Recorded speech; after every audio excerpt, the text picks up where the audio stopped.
Week 41. I cannot believe we've made it this far. I cannot believe I have made it this far. I can't believe that anything is happening right now. I But said the it same is. thing at age 41.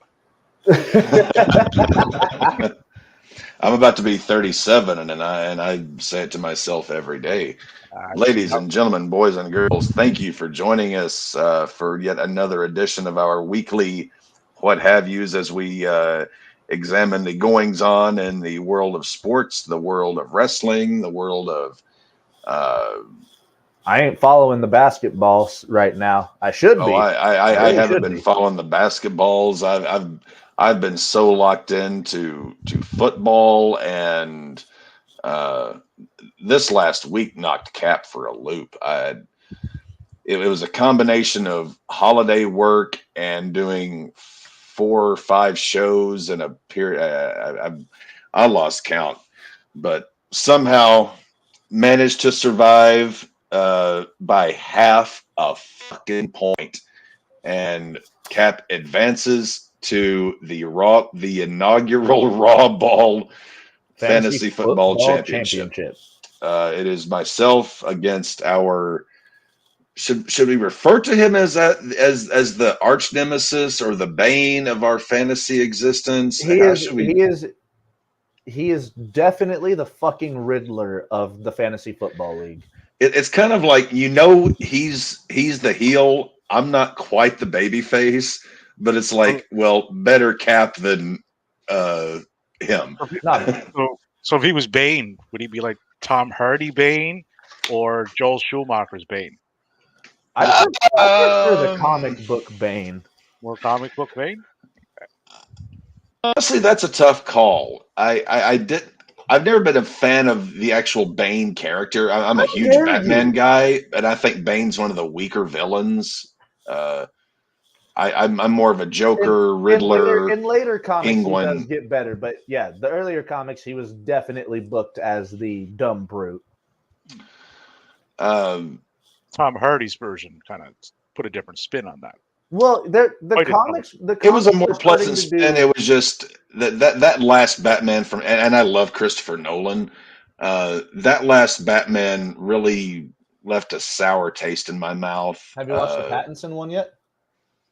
I haven't seen that one yet. That one is really good. That one is very good. It was like Batman, like the original 60s one, and then the 2 Michael Keatons. I really liked that. Then you had the Val Kilmer, which I liked for the most part. Then you had Clooney's nipples. No, that was the one after that. Oh. Yeah, Val Kilmer is Batman. I like that one. Then Batman and Robin was so god awful. Then you had Batman Begins, which was pretty damn good. Bad. Dark Knight set a new precedent, and then Dark Knight Rises. I was like, really? That's the Batman, the one with Pattinson. If they continue with him, I wouldn't be opposed to it because he did pretty good. The last Nolan one tried to cram too much into one movie. Oh fuck yeah, it did. Yeah, they tried. Yeah, it was like they tried to put Catwoman in there and Bane, and I was like, why don't you guys just go out and get someone to play a great Riddler or Penguin? And Spider-Man did the same thing when they had all the too many villains. Yeah. Oh, I thought that movie worked though. I thought that worked for that movie though. No, the third one where he was tap dancing and shit in the bar. Tobey Maguire. Oh, that one. I thought you were talking about the No Way Home. Or not No Way Home. I'm not even a Spider-Man guy, and I like the first 2 Spider-Man. But the third Sam one, Raimi Spider-Man, right? Yeah, the third one, they just should have named it Spider-Man Jumps the Shark. They try to be all things to all men, and you should try to be no things to no men, and just do a damn good story. And if people like it, they like it. If they don't, well. Cap watches movies like he watches professional wrestling. Oh fuck. Well, especially with a comic book movie, because you have literally most of them, right? Not all of them, but a lot of them. You do have source material for a lot of movies. Like 40, 50, 60, sometimes 70, sometimes even longer years of source material to draw from. Superman, Batman have been around since, early 20s, 30s? Way before I was born, that's for fucking damn sure. Spider-Man's been around for decades. There's lots to draw from there, so you don't really have to make shit up. Anywho, But yeah, we're here to talk football. Oh yeah, I mean we've got a lot of football to talk. technically, there's a tie-in because third Ted Nolan Batman with Bane, they did blow up the football stadium. They did. The football stadium being the Pittsburgh Steelers, which didn't they play on Thursday? They did. So Cap was making a segue. He just didn't know he was making it. Nobody understands the segue until it happens. Right. We do have some injury news. Oh yeah, One of Davies guys. Doesn't matter. Well, doesn't matter to me or Minnesota because I did not. TJ Hawkinson has torn his knee all to shit. TJ Hawkinson likely to miss the next year. Likely, he has torn his ACL and his MCL. Not as if the Vikings are such a flawed team at this point that I don't think his involvement would have truly catapulted them to a playoff win or to making the playoffs. But it sucks because I really do. I as a football fan, I really do like TJ Hawkinson, and hearing this kind of, damn it, they don't have. I want to see tight end become a position again. Travis Kelce looks so banged up and beat up. Mark Andrews is on the IR. TJ Hawkinson was an up and comer, gets hurt. Kyle Pitts, Atlanta doesn't know how to use him. It's like, for the love of God, can this position? It's almost like running. Can this position get any fucking respect or any breaks? Kareem Jackson just got signed off of waivers from Denver to Houston now. That's breaking news, like last 30 minutes or so. Yeah, you've lost the guy who's been suspended now twice this year. Yes. I think 3 times, I think. I think you're better for it. He's been fined 3 times, suspended twice, I believe. Good to make we do have some Aaron Rodgers news. He appeared on Pat McAfee per Aaron today. Rodgers Tuesday. Let me throw the New York Jets quarterback Aaron Rodgers myth that, quote, conspiracy theorists are portraying him as selfish for taking up a roster spot even though he's not playing, said Tuesday that it wasn't even his idea to be activated. Yeah, I was about to say, y'all think that Rodgers wants to come back this season? He said, I quote, I assumed I was going to go on IR. I asked to be put on IR, but then there was a conversation. Do you want to practice? I said, not at the expense of somebody getting cut. I know how this works. I didn't feel like I needed to practice to continue my rehab. I could do on the field stuff on the side, but obviously I got overruled there. It is what it is. This is an interesting situation. So Aaron Rodgers, this is the most bullshit that I have heard. And trust me, I've heard some bullshit today. This is, as George Carlin would say, grade A, double pasteurized, homogenized, full on bullshit. Bro, you really think that Rodgers wants to come back this year? No, him saying that, well, it wasn't my decision to be activated. You motherfucker. There's no way that was his decision, bro, because you know Rodgers doesn't think he's fucking coming back this year. Why would he want a roster spot if he's not even going to play? Why suit up if he's not going to play? Go ahead, Davey. Well, I'll ask this question.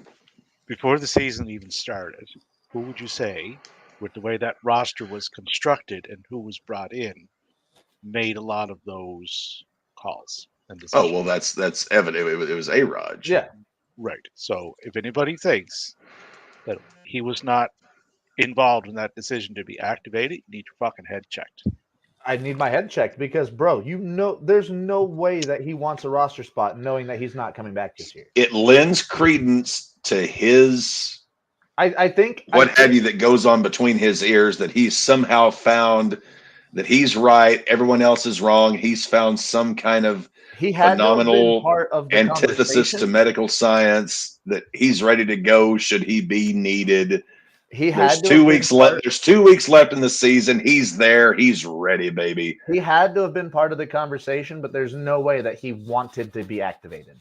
Because if you're not going to play, why suit up?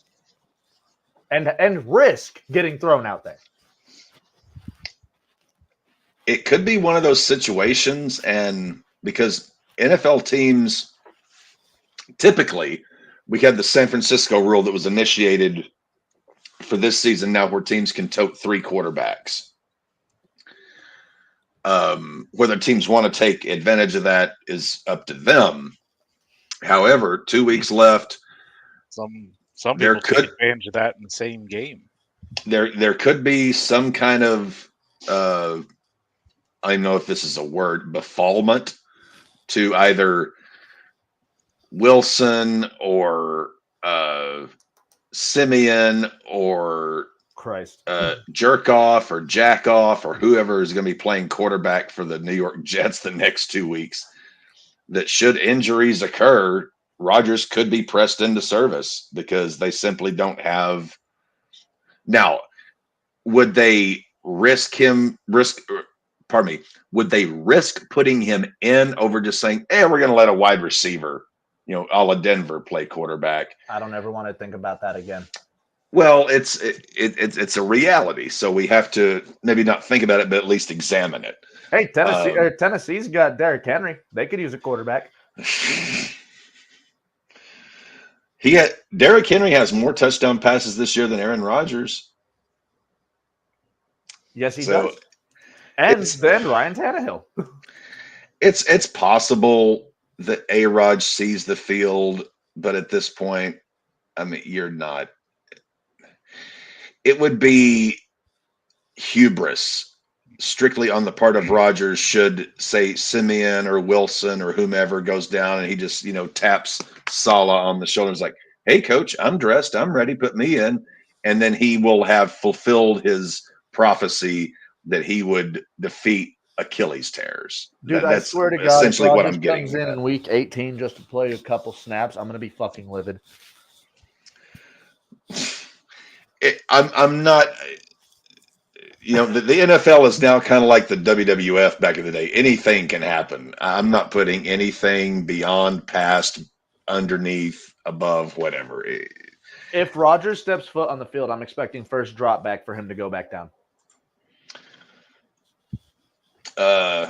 In more unsettling quarterback news, for the 3rd week in a row, the most handsome man in professional sports is injured. Jaguars' Trevor Lawrence has a sprained AC joint on top of a high ankle sprain and a concussion. Now he has a sprained AC joint.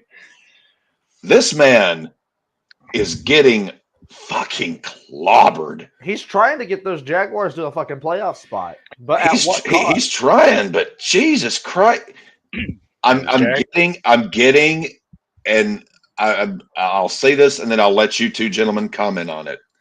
I'm getting Andrew Luck vibes here. This guy is getting the absolute shit beaten out of him, and it seems as if this team is not looking at history and saying you get a young quarterback with this kind of talent and he just gets beat up week in, week out. First it's minor injuries, an ankle sprain, a concussion, an AC joint. Then it's a lacerated kidney. Then it's a broken shoulder.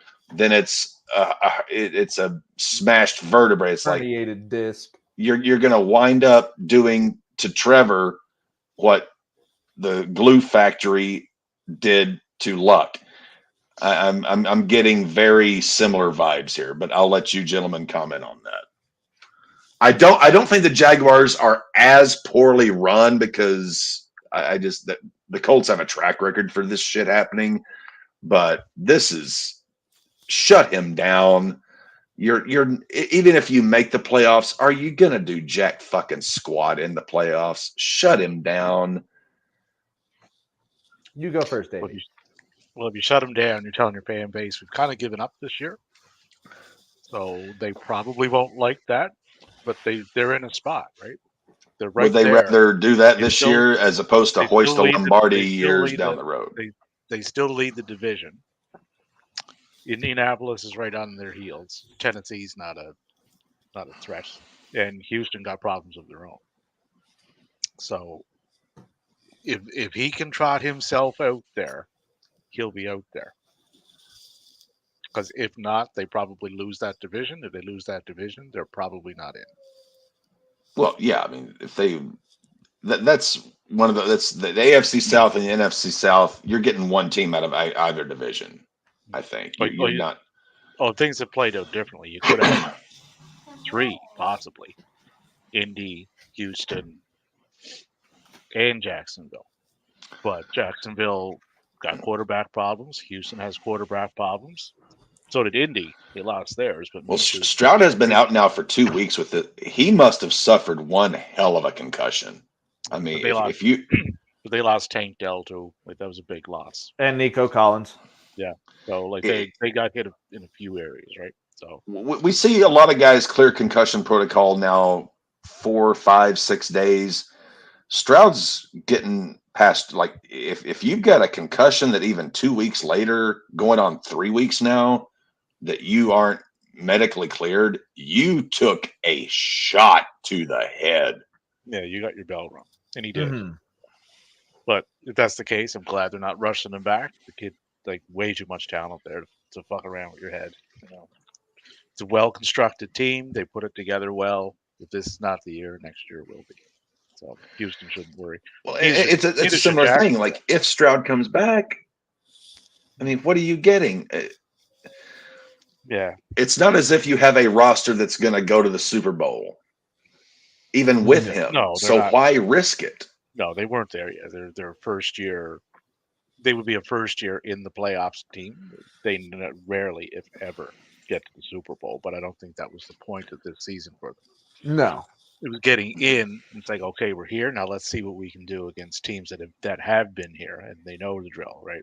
So it will be a get your feet wet type of thing.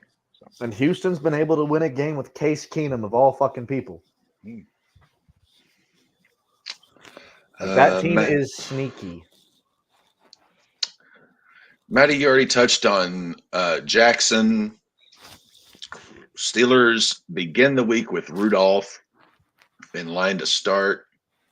Oh, Lord. I mean, he did really well this last week, but again, albeit most of those yards went to George Pickens. I do want to touch on this briefly simply because I'm a Raiders fan. Hey, you guys did something this week. It's a Christmas fucking miracle. Did they ever? How's that draft pick looking? Well, I mean, well, I'm speaking strictly in terms of Antonio Pierce. I'm really loving. I hate to say it, but I'm really loving Antonio Pierce as our coach. So is the team, it seems. Which means we're not going to retain him because the Raiders have a history of, as we've shown even recently. Oh, you get a coach that fires up the team, gets into the playoffs. Oh, you're fired. I really hope Mark Davis, son of Al Davis, takes his bowl cut head out of his hindquarters and doesn't go back to John Gruden, doesn't go for a Josh McDaniels. Like, dude, you've got a decent handful of players on this team. I hear Bill Belichick might be available. Harbaugh? Or when is his year up? That he can come I think back? his year is up this year. Yeah. So you've got a handful of decent players, a team that really needs a shitload of talent added to it, but you've got a coach that for whatever reason the guys are buying into. They love him, he loves them back. Whatever he's doing recently is working. I say give him a short-term deal. If he's beating the Chiefs on Christmas Day, if he's laying 63 on the Chargers, we're not going to be getting a a high draft pick. I don't think we're unless we make some kind of a move. You're But not now, no. yeah, you know what's the worst that could happen? Give the guy a shot. Let's roll. Give him a 2-year deal. So like, okay, you've got 2 years with maybe like a mutual 3rd-year option. Give the guy a couple of years to see what he can do, because he seems like the coach the guys have believed in the most since Gruden 1.0 back in the late 90s, early 2000s. The players really like him, and he seems like what we need right now. I'm not having any kind of hallucinations of hoisting Lombardis. I'm not Nothing like that. But this is a start that Cap, as a Raiders fan, like, okay, I can get behind this. Let's get Pierce. Let's sign him. Make him our head coach. We've got a handful of pieces. Let's try and see what we can do here. Are we going to do great things? Maybe, maybe not, probably not, but I would like to give this guy a chance because I really like Antonio Pierce. I would like to see the Raiders at least give this a shot. Because, I mean, it's not as if we have a whole hell of a lot to lose. I mean, we're already the laughing stock of the NFL. Why can't we go just that far? But yes, you guys are absolute Well, garbage. they're the laughing stock of my household, which means they're the laughing stock of the NFL. But yes, I say give Pierce a 2-year deal and see what he can do. We're going to be getting a new GM. I know we've got an interim GM. We've got the draft coming up. It's a quarterback, wide receiver rich draft, which we do need a quarterback. Yeah,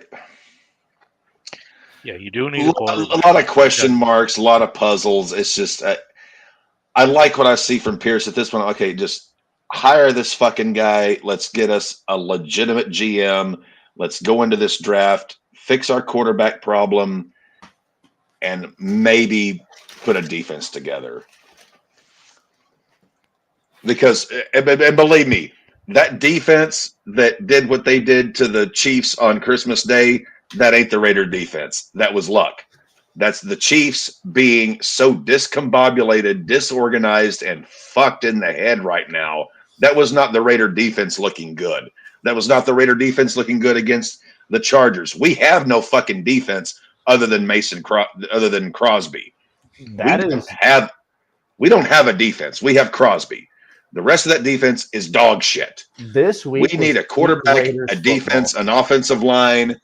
Yeah, we kind of need those 3 key combobulations. This week was absolute pure peak Raiders football. There's no other way to put it.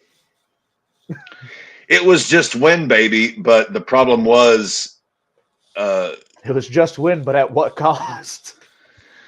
Well, there are 3 really good quarterbacks in this draft. You've got Caleb Williams up there, Drake May, and then the kid from LSU. I keep forgetting his name.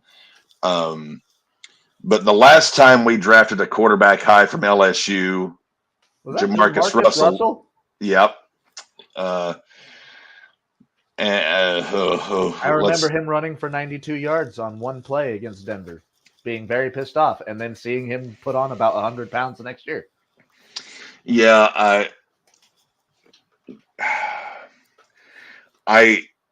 oh God, we need a quarterback so fucking bad, but I don't feel that any of those top 3 are what you would call generational talents that you would trade big pieces up for. Like I don't get that. This is not an Andrew Luck, a Trevor Lawrence, a Peyton Manning.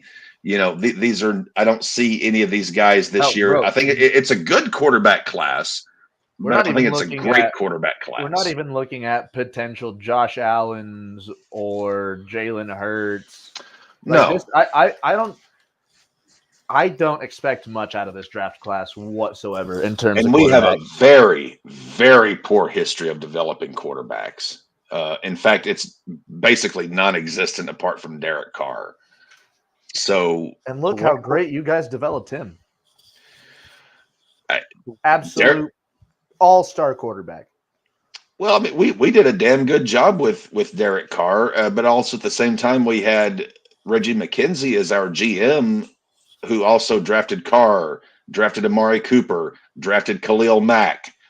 Uh, you know, and we fired him because apparently he and Gruden were like oil and water for whatever.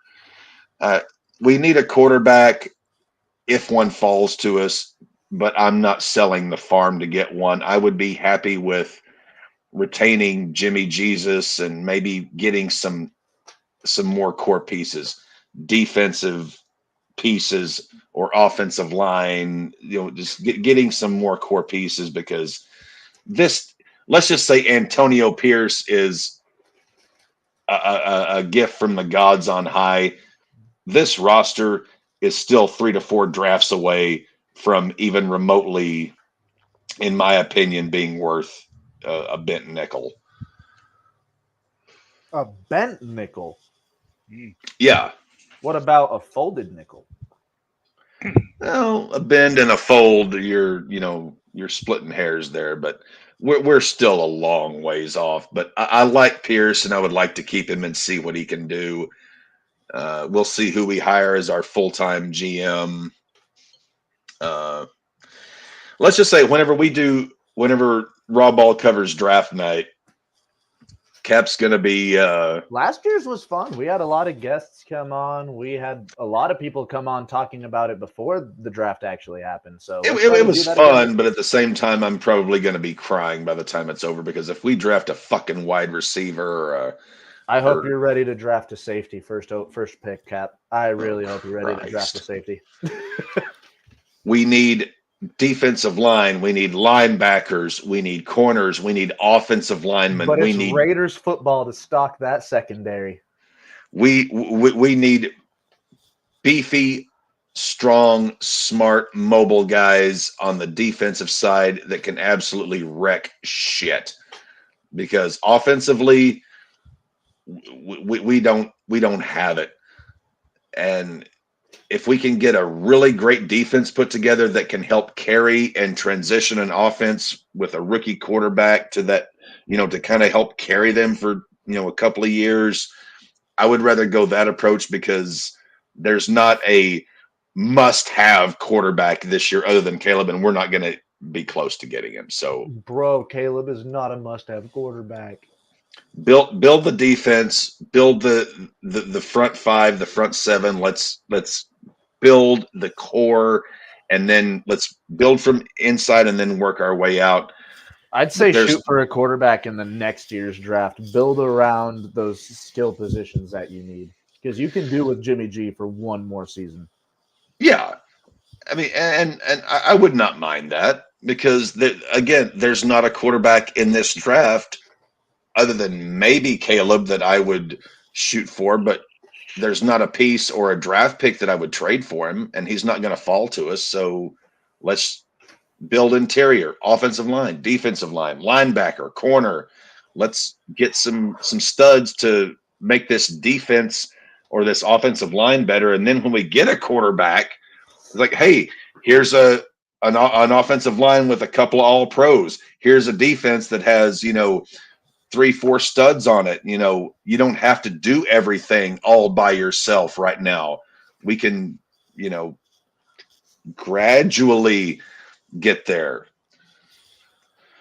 Whoever this guy is in this screenshot next to Uncle Shan with the painted on eyebrows, he looks like my history teacher in 11th grade, and I don't mean that kind.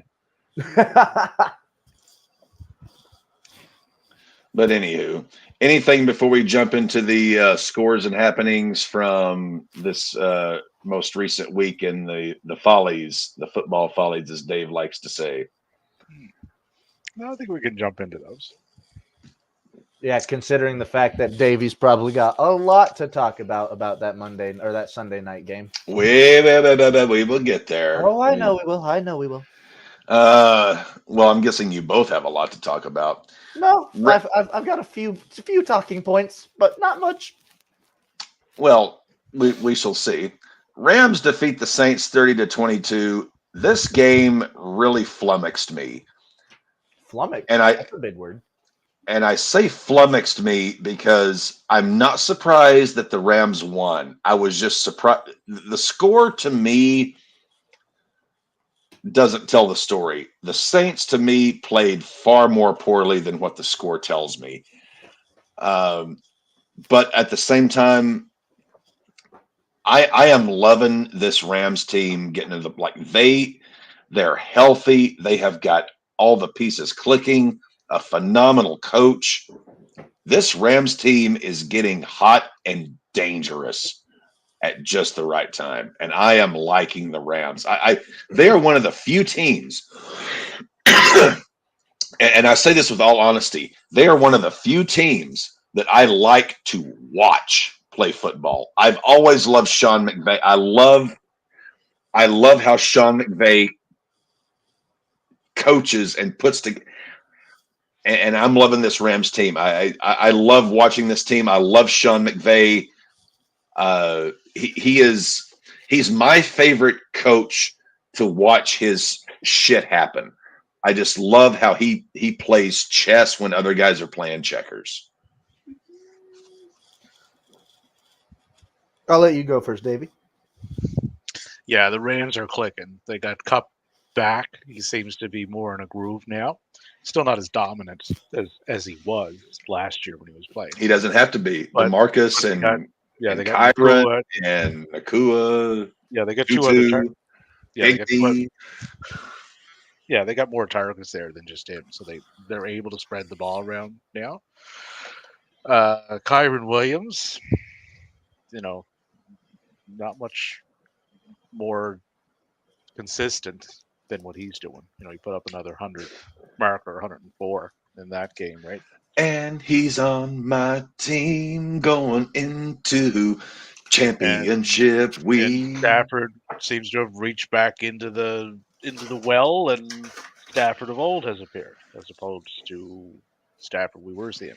Yeah, the Stafford that was throwing to Calvin Johnson is what we're seeing right now. Yeah, that's only he doesn't have Calvin, but he's got three guys who put together can be as dominant as Calvin. Now, I would say that the way they're playing, they're pretty well in. They're sitting in the 6th seed now. It would take a collapse. I don't see them getting higher than that, because the next team up would be Dallas, and they're 2 games up. Since we're getting close to the playoffs, I want to pose this question to Davey, because Davey, this is one of the reasons I love that we brought Davey into the RAWBall family this year, because as much as Davey and I may agree on this or disagree on that, Davey is older and wiser than I am. I thought I was going to be kind of the wise man for the RAWBall podcast. We brought in Davey, and Davey is wiser and older than I am, and he's seen more than I have, and he understands things better than I do. Let me just throw a hypothetical out there to you, Davey. It's round 1 of the playoffs.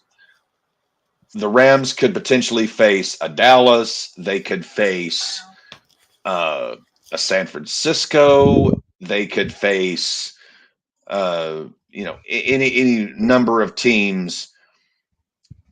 Do you see San Francisco getting past, say, because we'll get to how bad San Francisco looked last night, but say they have to go on the road and play a Dallas, go on the road and play a San Francisco, go on the road and play an Eagles.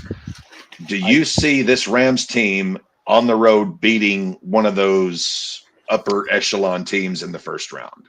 Yep. I do too. San Francisco, they can beat if they get up on them early, because San Francisco plays really well when they're We're not so different, you and I. They don't play really well when they're coming from behind. Brock Purdy has not shown that ability yet. No.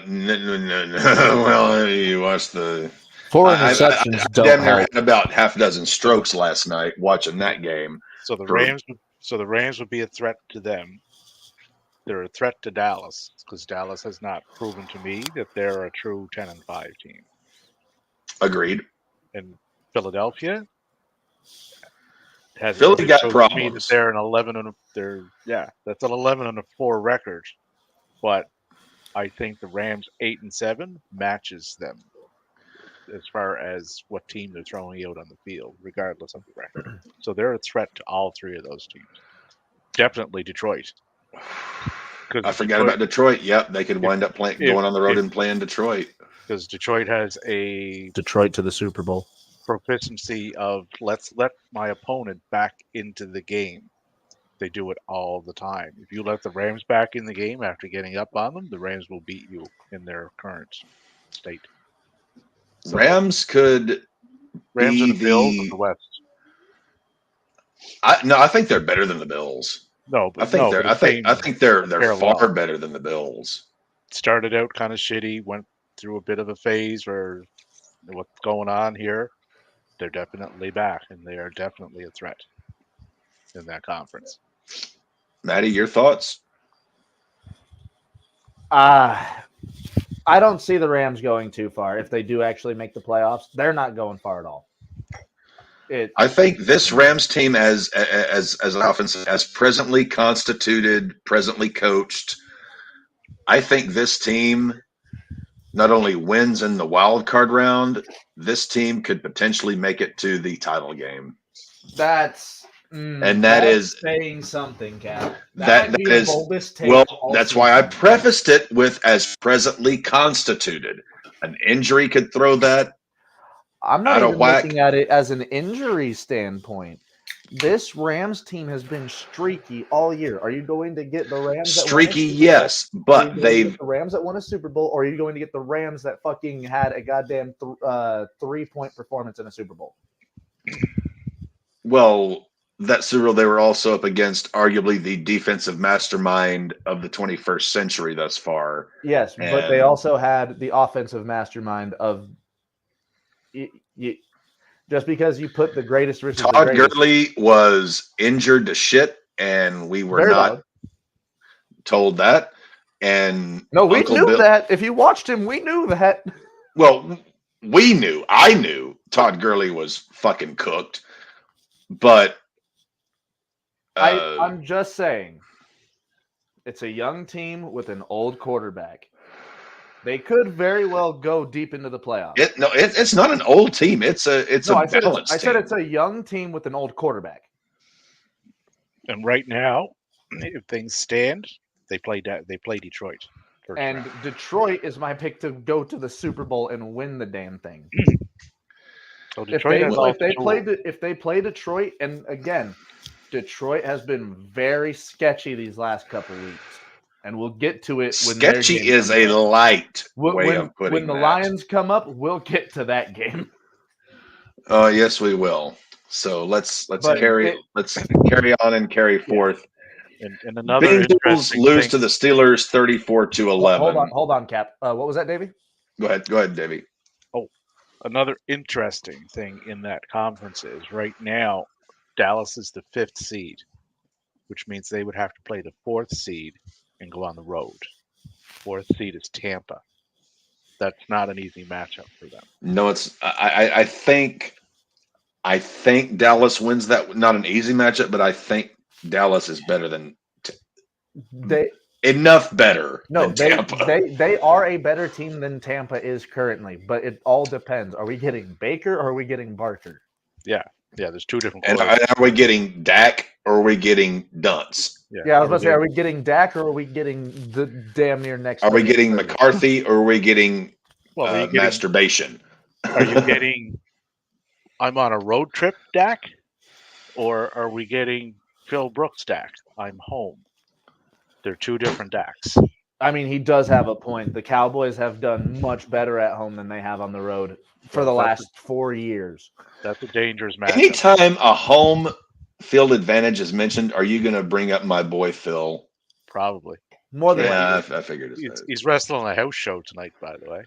Yes, he is. It's his first match in WWE, correct? Yep. Not ever, but yeah. His first match since his departure. Good old catalytic malfunction Punk. Megastar. Punk. I feel like I'm just pissing into the wind these days sometimes when we go through all this. Hey, dude, sometimes you might be. But yeah, no, next game. Hey, I've Bengals pissed and into the wind many times, and unfortunately, I haven't read the wind right like a poor golfer, and that piss has blown back in my face. So, trust me, Why are you pissing? well, it depends. If you're where I grew up, I kind of lived in a little bit of a bowl because we had mountains surrounding us, and if I read the wind wrong, and I was just outside taking a whiz, if I read the wind wrong, let's forget about urine on the captain's crown here. Let's get to the Bengals Steelers game. The fuck was this game? I lost so much money because of fucking Mason Rudolph. Yeah, I lost my ticket Saturday too, bitch. And this is another one of those games where I believe no more in either team at the end of it than I did going into it. No, the Bengals don't have Joe Burrow. The Steelers don't have a quarterback. How do you score 11 points in an NFL game? Well, I know how, but how does it happen? How do you only score 11? Hey, as Frank Reynolds said in Always Sunny in Philadelphia, how does anything happen? Just move past it. As Urinating Tree would say, though, this was Steelers football at its prime. This was Steeler bullshit. Yes. At no point was this a football game, and this was what we were subjected to the eve of Christmas Eve.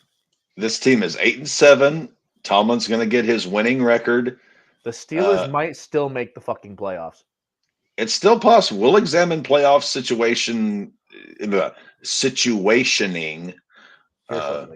here shortly.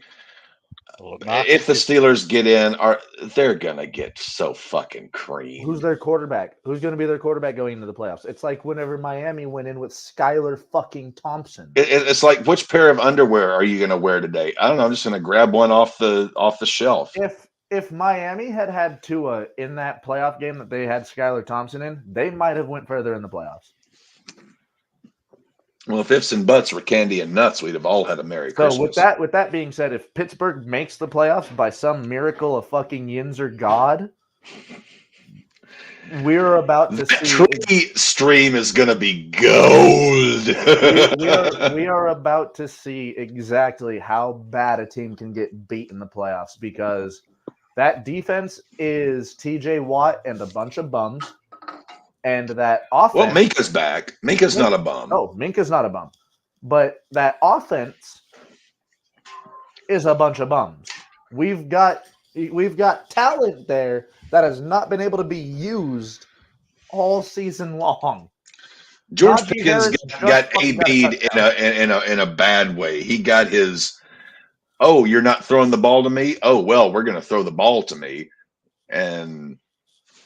And what's funny is George Pickens was talking shit not too long ago about not getting targeted, and then Mason Rudolph comes in for one game and throws for 200 yards to him. Yep.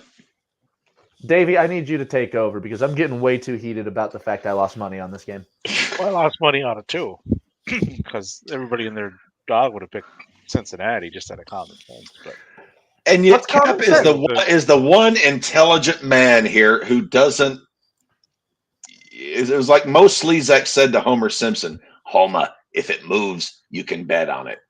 And Cap doesn't bet on things that move. To be fair, your betting is monopolized to one thing.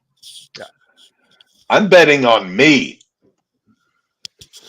That loss by Cincy bounced them out of a playoff spot, put them all the way down to 10th, and they're going to have a very pissed off Kansas City Chiefs game this week. Oh, yeah, they're playing the Chiefs that just lost to the fucking Raiders. That's going to be fun. in Kansas City. Kansas City's not your standard. I'm Kansas letting City you know. team. I put money on Kansas City. I'm letting you know that right now. There's no way since he's beating that team right now. No. Pittsburgh got a tough matchup going to Seattle, though. Yeah. I think I put money on Seattle as well. So I don't think either of those teams are winning their next game. Our second game on Saturday, the Bills beat the Chargers 24-22. And this game was way closer than any Bills fan would have wanted it to be. Yep. I rarely ever agree with this particular gentleman, but I am about to do it. Skip Bayless? Fuck no.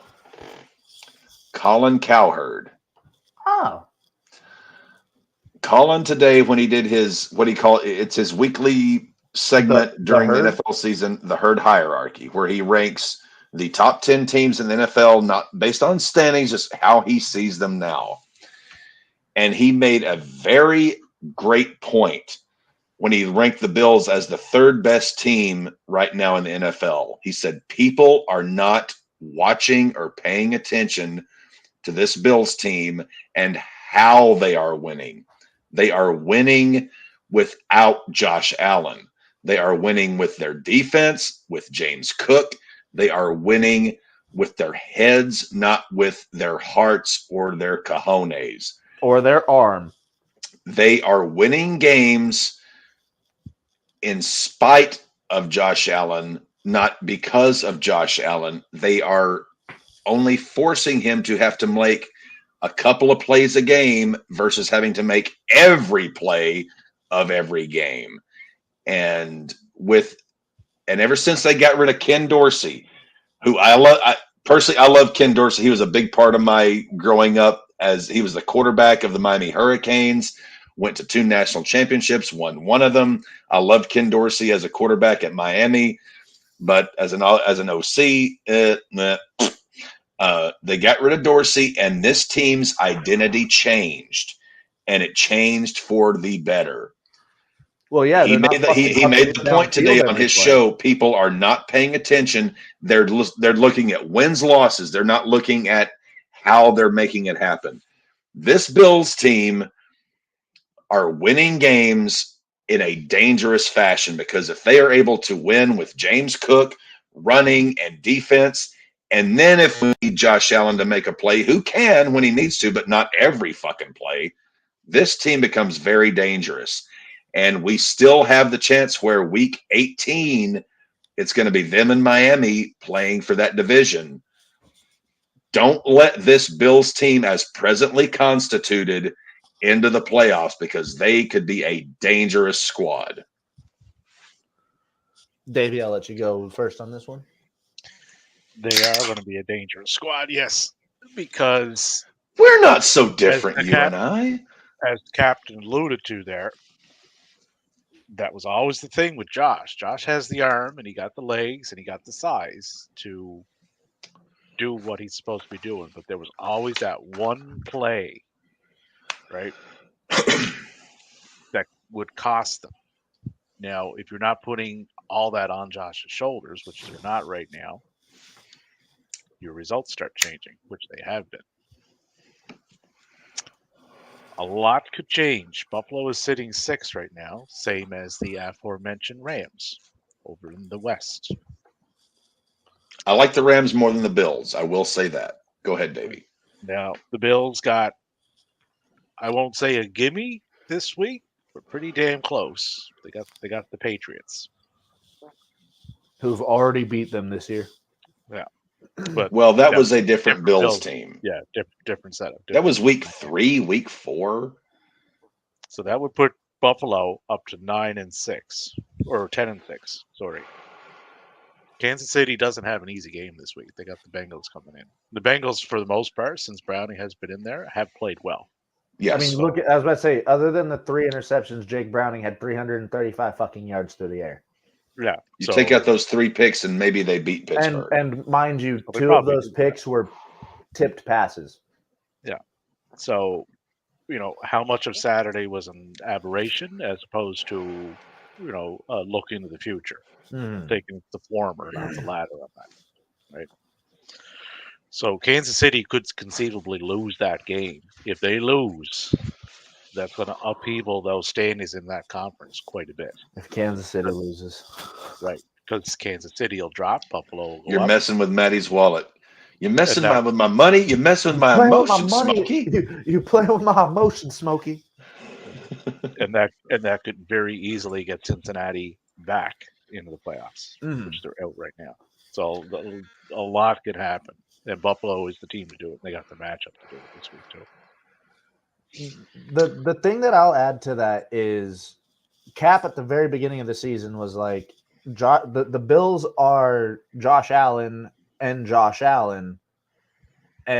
their defense. Well, this And they year, moved away from that. yeah, I was about to say, throughout the year, James Cook has become like a breakout player of the year for many reasons. Who said? You said they needed to get a running back, and they did. I said James Cook could be the guy to. Now, is this gonna be a 1-year kind of thing, or are Bills going to try Cook's to still move very young. forward? He's like, what, 23, 24? Exactly. But what I'm saying is, this is an interim OC that they've got currently. Are they going to, stick with what they're doing right now, which is working on offense? Incredibly well. They just kind of need to work on that defense a little bit, because there's no fucking reason Easton Stick and the Chargers should have gotten 22 fucking points on them. No, there is not. But what they're doing right now is working. But they were on a short week. I will also point out one other thing. Look at the passing yards for Josh Allen and look at number 3 on that game. Gabe Davis had 130 of those yards, meaning that other than Gabe Davis, Josh Allen only accounted for another 100 yards through the air. Yeah. And Stephon Diggs, for whatever reason, has disappeared in the last. Speaking as a fantasy guy who has Stephon Diggs, Diggs has disappeared Exactly in the last month. What is that? What is that dangerously telling? It tells me that Allen is not just snap, first read, scramble. Bro. He's also not first. He's not also not snap. Fuck it. Diggs is down there somewhere. Yeah. Anymore. Seeing that over half of Josh Allen's yards went to one person on 4 receptions is a very scary, very telling thing. And it's been kind of that way throughout the season. I don't think the Bills get very far if they do make the playoffs. I'm going to disagree with you there on the pretense of we're getting into cold weather. If the Bills get a home game and they can... Josh Allen also being from Wyoming, so he is a good cold weather quarterback. If the Bills get a home game, it's going to be a first round game, obviously. But the Bills get a home game, we could see this team. We could potentially see Buffalo, Baltimore AFC title game, because the Chiefs right now they look fucked. I will still say this: with our loss this week, we still have a chance of making the playoffs. Oh, for crying out loud! No, they do. But right now, as it stands, Buffalo would play Kansas City in the first round.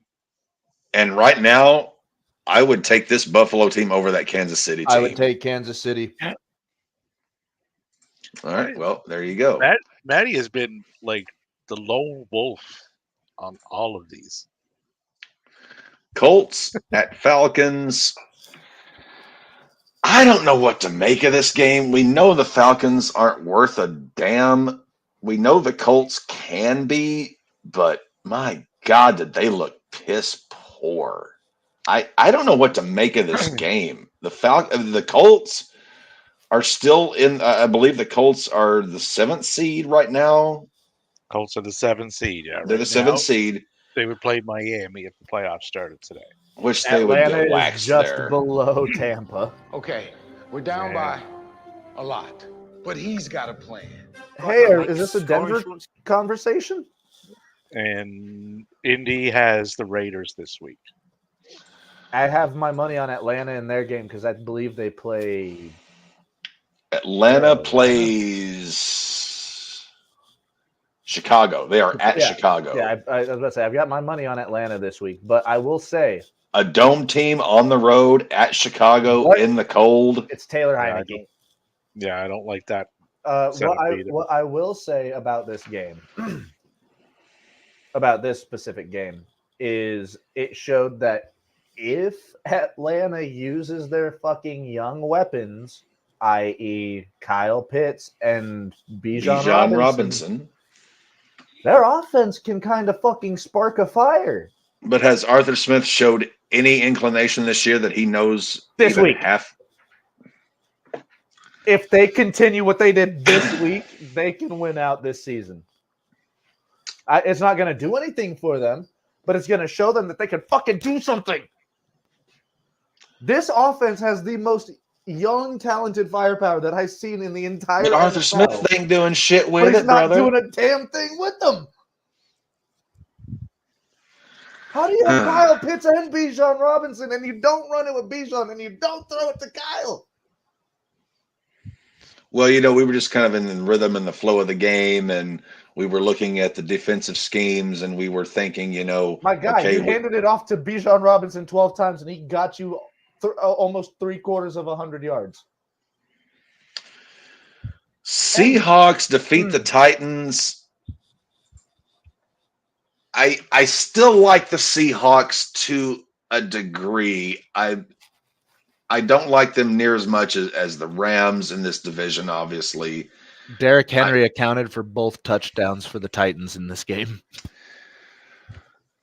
I think the Seahawks, they're a borderline playoff team. We'll examine the nuts and bolts of that, but I just, of all their potential opponents, I just don't see Seattle winning a playoff game if they get in. I'm not. I like Pete Carroll. I like this team. They're scrappy. They're fighters, but I just don't see it. They're missing. It's like okay.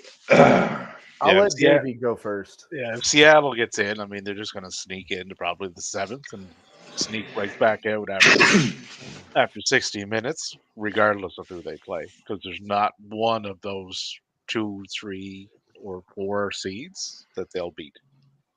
Agreed. Davey is 100% right here. If Seattle makes it in as a wild card and they play the 1 Forget seed, your love of big boy pants. No, this is without my love of big boy pants. If they get in and they play the 1 seed, which is almost guaranteed to be San Francisco at this point in time. But they don't play the 1 seed because the 1 seed gets a bye. You're right. So they play right the now 2. they would play Philadelphia. Is who they're lined up with now. They're not winning that game. Philadelphia on the road. Or the 3rd seed. Oh, for crying out loud. I've seen that look on Maddie's. I've known this motherfucker now for 3 years. I know this look on Maddie's face. Damn it to hell. I think Seattle could easily, or not easily, but they could squeak out a win against Philly. Just because Philly has shown several cracks this season. They've shown cracks, but not Pete Carroll. Okay. If we're going to be comparing like dams, water retaining walls, yes, Philly has some cracks. Seattle has gaping fucking holes. Yes, but Seattle also is the grittiest team in the NFL, and we've talked about this all fucking season. If there's a team to do it from the wild card spot and possibly make it to maybe the 2nd round, maybe the championship game, Seattle could fucking do it.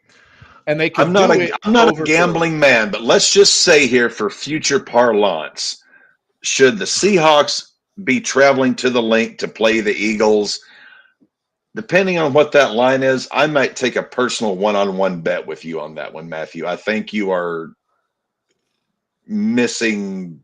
I think you're pissing into the wind there. DK Metcalf, JSN, Tyler Lockett. JSN is injured. I was about to say he might come back for this game because that's what 2-3 weeks out.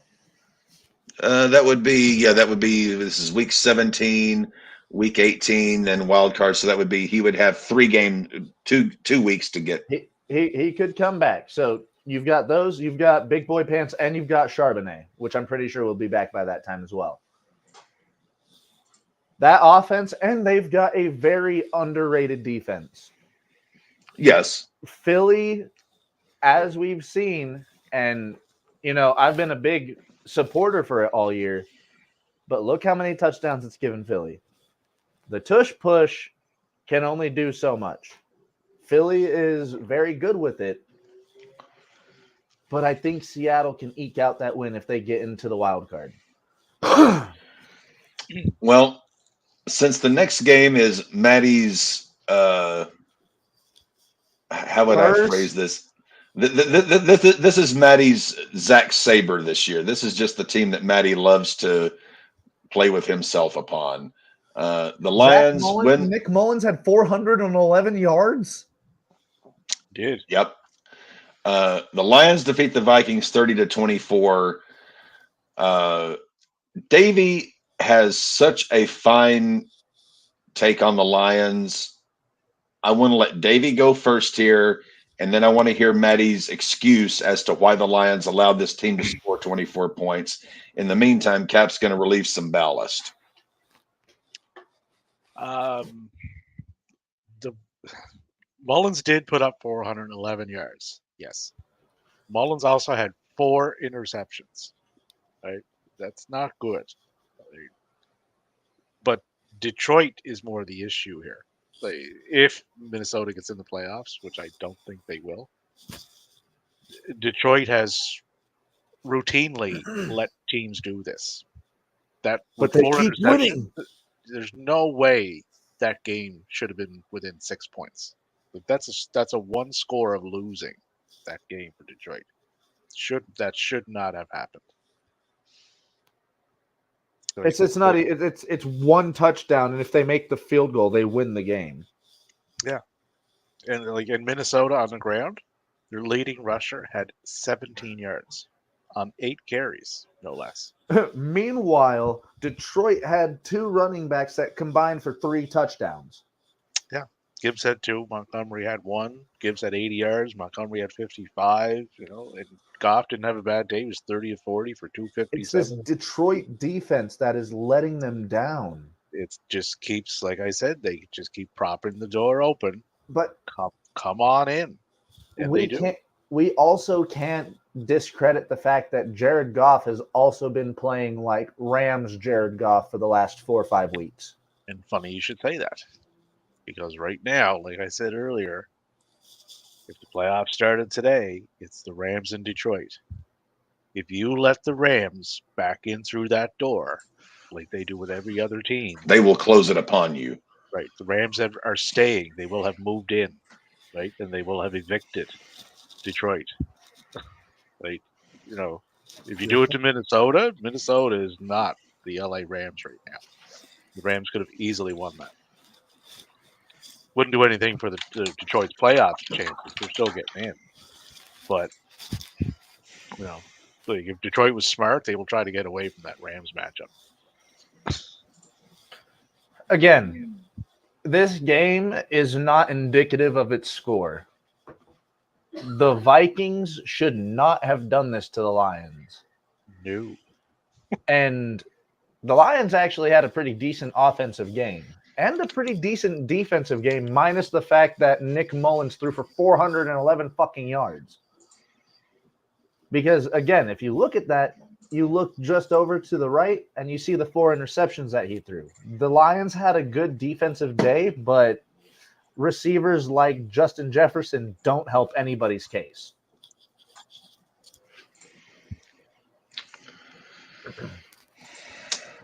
Well, there was this game. This game also lost me money. Sam Howell, what the fuck were you doing? God almighty. Not much. Brees Hall was still Brees Hall. This was one of those. this may have been the game this weekend, apart from the 49ers Ravens game, that I'm just like, what the ever loving fuck happened? Yes, Like how granted, it's two teams that suck, but but Hal how was are the 6 of Jets 30 22 for points 56 capable? yards. Like that is. Oh, Maddie, your simp says hello. Josh, welcome to the stream. You know, but And 6 to of 22. everybody, I was pissed we lost by 2 points. Raymond, I don't want to hear it. I've lost by 50 points. I've lost by 1 point. I've lost by 2 points. I've lost by 3 points. I've lost by fucking bullshit. Sorry. Continue, Cat, before I have an aneurysm. Well, I was about to say we're kicking Maddie off here. Well, we've still got a few games to go here. Josh, Ray, thank you for joining us. We'll be getting to those games here ever shortly. Davey, do please continue. Oh, this game was a fucking mess. Oh, it was horrible. Like the Jets won the first half of it handedly, and then the Commanders basically won the second half of it. But they just couldn't. But I don't know what they do with Sam Howell if they stick with him. Doesn't matter this year; they're 4-11. But I think it's almost like the league has caught on to him, and Sam hasn't adjusted. Dude, Jacoby Brissett came in and scored three unanswered touchdowns. Yeah, well, Brissett was 10 of 13 for 100 yards. Hal was 6 of 22 for 56. Like, Dude, let's talk about the fucking first 2 quarters. He was what? 0 of 10 for nothing. nothing. He only threw 10 passes through like 2 quarters. He did and SFA, as they nothing. say up in Nova Sweet Scotia. fuck all. Fuck off. Like Washington could have put Buster from fucking Mythbusters at quarterback and would have got more production out of him than they got Sam Howell. This Commanders team made Trevor Siemian look average. Well, they made him look competent anyway. My prom date made me look average. He threw a lot though. Siemian threw it 49 times. Like that's a shit ton of throws. Brees Hall combined for 200 yards. Receiving and rushing. Yeah, he had 95 on the ground. He had 96. Hey, Mansfield, I love Jacoby Brissett. I have nothing against him. I think Jacoby is a fine quarterback to have on your roster. Oh, he's the backup. He's a backup you want. Yeah, because you can put him in at any time. He got tons of experience. I mean, he's not an all-star quarterback or anything, but you can put him in and he knows what he's doing, right? Which you're not going to be just emptying your drawers with diarrhea when you put him into the game. Yeah, you actually do still stand a chance. Yes, and he did that for the Commanders this week. Yeah, like he almost got. I mean, the game didn't mean anything. Like Jets are 6-9. It's like he and Tyrod Taylor are kind of almost one and the same. Now, sorry to interrupt you, Cap. Seeing that this Jets team without Aaron Rodgers has gone 6-9, with Aaron Rodgers next year, if they retain most of their players, what do you see them doing? If they won 6 games without him, they win 11-12 with him. Holy Jesus. Like sweet Mary and Moses, man. They either double their wins or come close to it with him. No. I say 9 to 10. 10 tops. Absolutely, Ray. When we get to the Cowboys, you can ask any question you so desire, my friend. Mansfield, also, can we talk about how the Browns on Sunday converted legendary Steelers Hall of Fame football coach Bill Cowher into a major Browns supporter? We actually already covered the Steelers, but we will get to the Browns. So yes, Josh, Ray, once we get to those respective games, ask all the questions you want.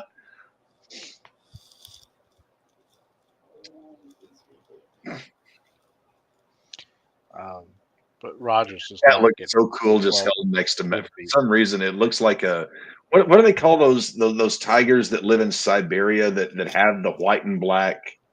I forget The the white, the white and black tigers of Siberia. yeah. I do Yeah. call her my What they mini call them. tiger. It's so cute. I thought Mansfield was your mini tiger. Not anymore. Anywho, getting on to games that matter. Well, I spoke too soon. Packers, Panthers. Jesus fucking Christ. I have no idea what the fuck to say about this game.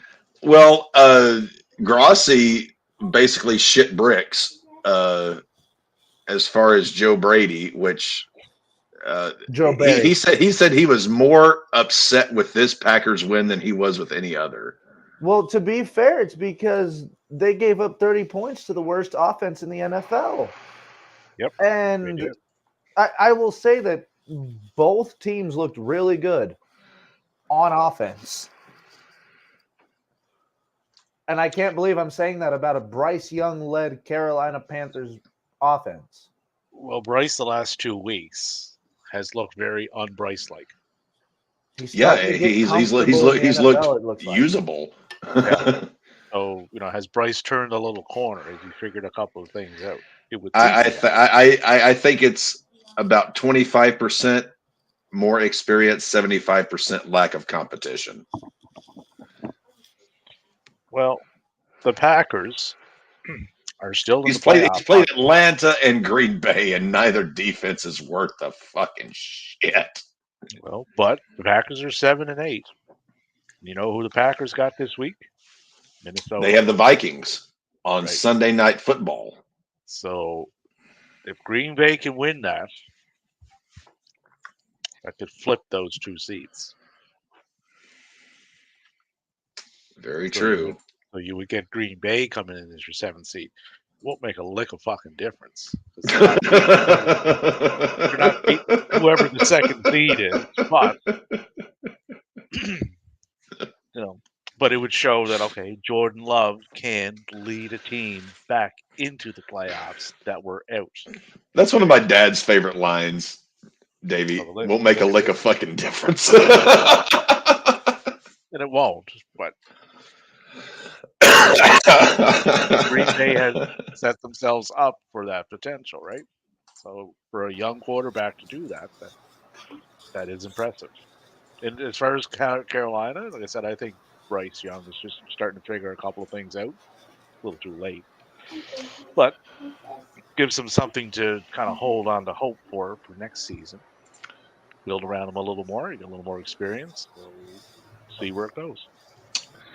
All right, Mansfield. Major We are on to the Browns and the Texans. Mansfield, I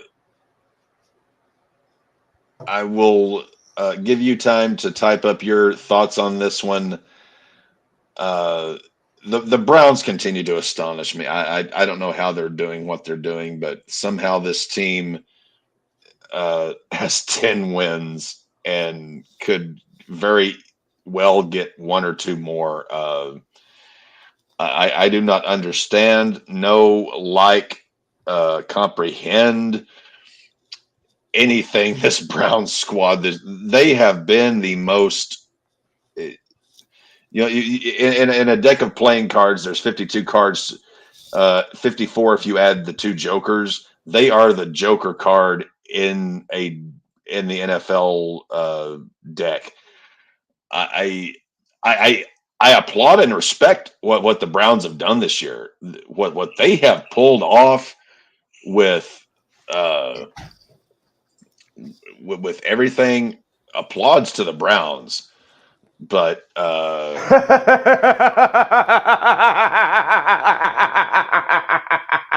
no, he shouldn't. Myles Garrett should definitely be Defensive Player of the Year, but Flacco may be Comeback Player of the Year. But sorry. Well, I hate to take the safety pin and pop your balloon, Mansfield. This Browns team, and I'm speaking with all reverence and respect. I love what this team has done this year, in spite of everything they've had to face, how they've pulled off what they've done is great coaching. And I would argue Stefanski should be a very high argument for Coach of the Year with what they have done. I'm not going to dispute that by any means, shape, or form. What they've done is astonishing and phenomenal. However, I do not see this team winning a playoff game. Will they make a good showing for themselves? Quite possibly, but the one thing that comes through and shines to me about is Stefanski coaching this team the way he has. This has been a phenomenal coaching job. Oh, here we go. We got more of it.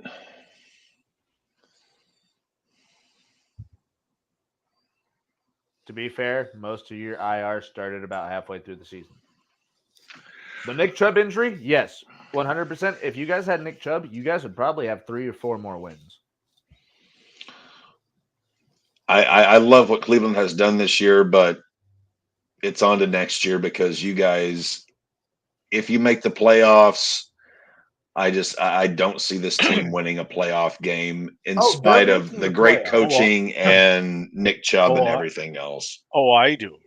They're Because making the playoffs. Ooh, Davey and Cap disagree for the first time today. All right, so we are an hour and 17 minutes into this. Go ahead, Davey. Go ahead, Davey.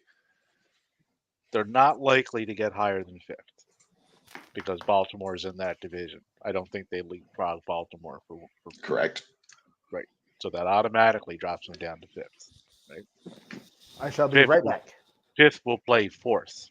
And right now, the 4th seed comes out of the South, which is Jacksonville.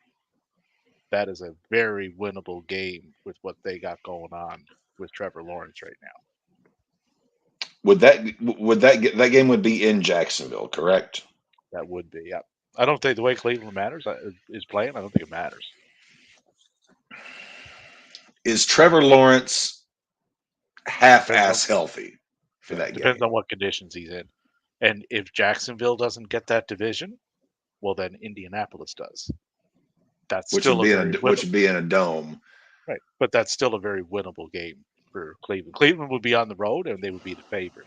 They would have the better record, too. They have the better record by 2 games over Jacksonville right now. So Cleveland could very easily win that first-round matchup. Now, who they would side up with next is anybody's guess in that conference. First-round the first seed would get the lowest seed advancing, right? Correct. Right. So you could have a Cleveland-Baltimore if the highest seed wins their first round. Right now, it's Miami against Indianapolis. Miami should win that because it would be at home, but it's Buffalo and Kansas City. Buffalo could easily upset Kansas City there. So that would give you Baltimore, Buffalo, and then that would give you Cleveland, Miami. Cleveland could take Miami. I don't think they can take Buffalo. So they somehow looking at it from that perspective, I had not thought about that. So I believe this. I would give them a 40% chance against Jacksonville, depending upon Lawrence's health. If they played Indy in a dome, I would probably take Cleveland there. I had not even thought about that potential matchup. So yeah, given those scenarios you presented, Davey, Cleveland could win a playoff game. Yeah. I had not thought about those two potential scenarios. I was thinking more of the Cleveland themselves rather than their opponents, but with those two opponents, I said, they're not. They could potentially win a playoff game. Because Buffalo, you're not wrong, Davey. Granted, Baltimore does have Miami this week, but Miami's on the road, so I don't think Miami wins that. So they'll probably drop that game. Cleveland got the Jets. There's no way they should lose that game. If they do, then that's Yeah. going to be a Like, they huge. So that would bump Cleveland up Misstep. to 11-5. Baltimore goes to 13-3. But that opens up, like I said, they're not getting higher than because Miami's going to win their division. Next game to look at, Buccaneers made mincemeat of the Jaguars. Obviously, Lawrence got hurt again, third straight week in a row. Well, I like this Buccaneers team. I don't love them, but I like them. They're scrappy. Well, They are the Seahawks of the NFC, or of the. Excuse me. Lawrence didn't get hurt again. He was hurt coming in. Like the guy ain't The right. AC joint, wasn't that a new? Yeah, but he's not. His ankle. He probably got multiple things. It was high ankle concussion and then AC joint. Yeah.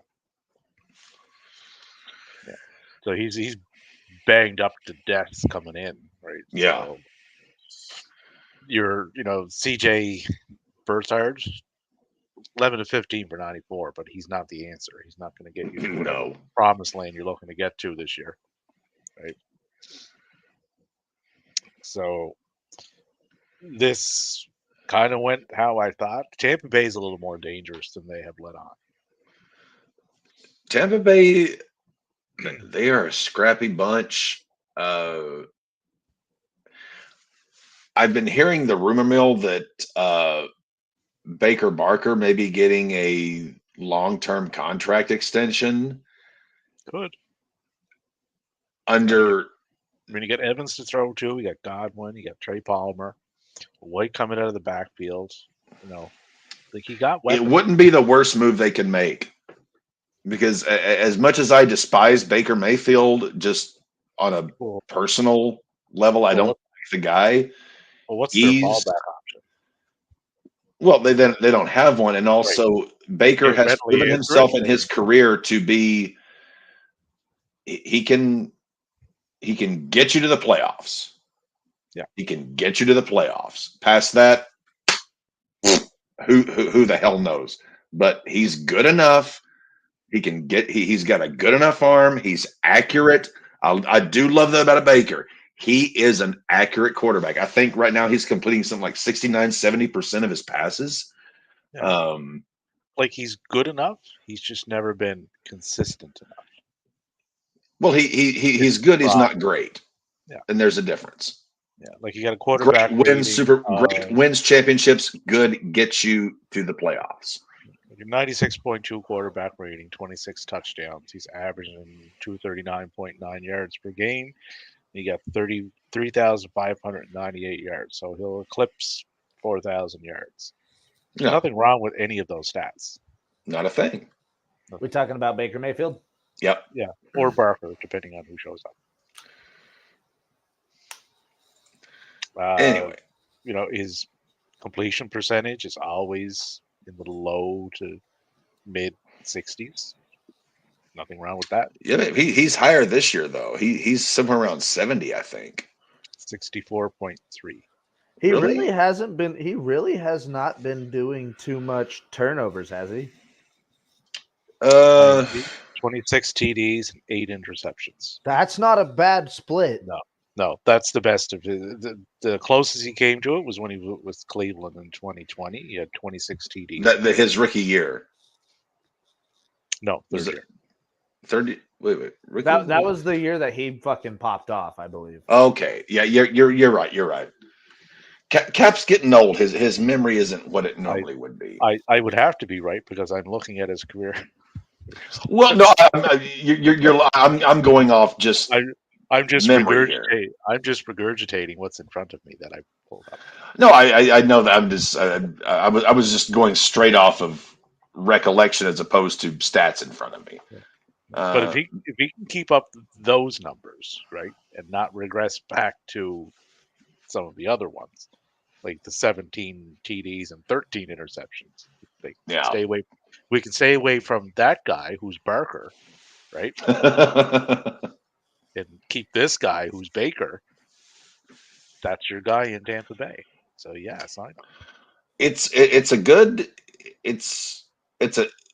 I would say it's a smart move until a better move comes along. I will say that. You know, Cardinals circle Bears. back This was the most meaningless game of the week. and to circle back with Baker for a sec too. First round matchup is Dallas. Dallas would be on the road. If that Baker shows up with the offensive weapons that he has, which And can considering easily, Jerry wanted to draft Baker over Dak, if I remember correctly. yeah, like those two teams match up better than the names of the teams would suggest. Oh, Davey, you're gonna have a field day with the shirt that they're selling at MSG tonight. Oh, I can just imagine. The best in the world one. Yeah, False advertising, but I'm sure best it'll in the sell world like comes hotcakes. home.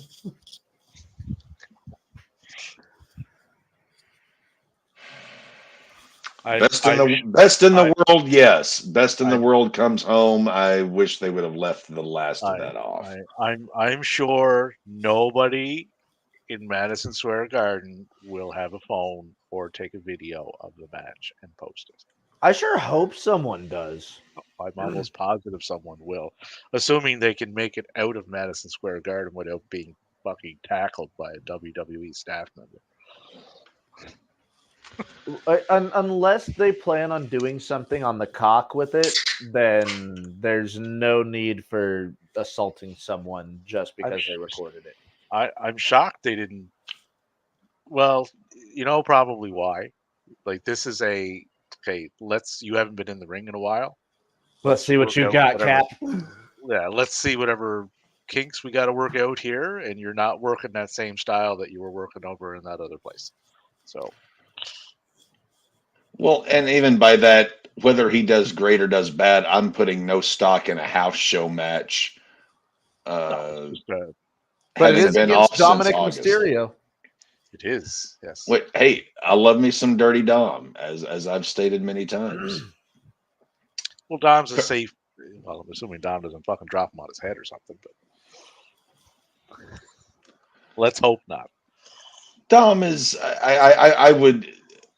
Dom can still get sloppy in spots. I watched his Phil. last match. Phil is not an idiot. Phil is a very smart guy, and he would not put himself in the ring with someone whom he did not trust to I think to handle things. it'll be a very safe match. I don't think there won't be anything too extravagant go on in it. So it's just to work off some rust, get back used to what we do here. Yeah, and why would you not want to work with someone that's safe like that? Anywho, Cardinals Bears. These two teams are about as pointless as tits on a boar. I have nothing for this game. There was literally nothing about this game that stood out to me.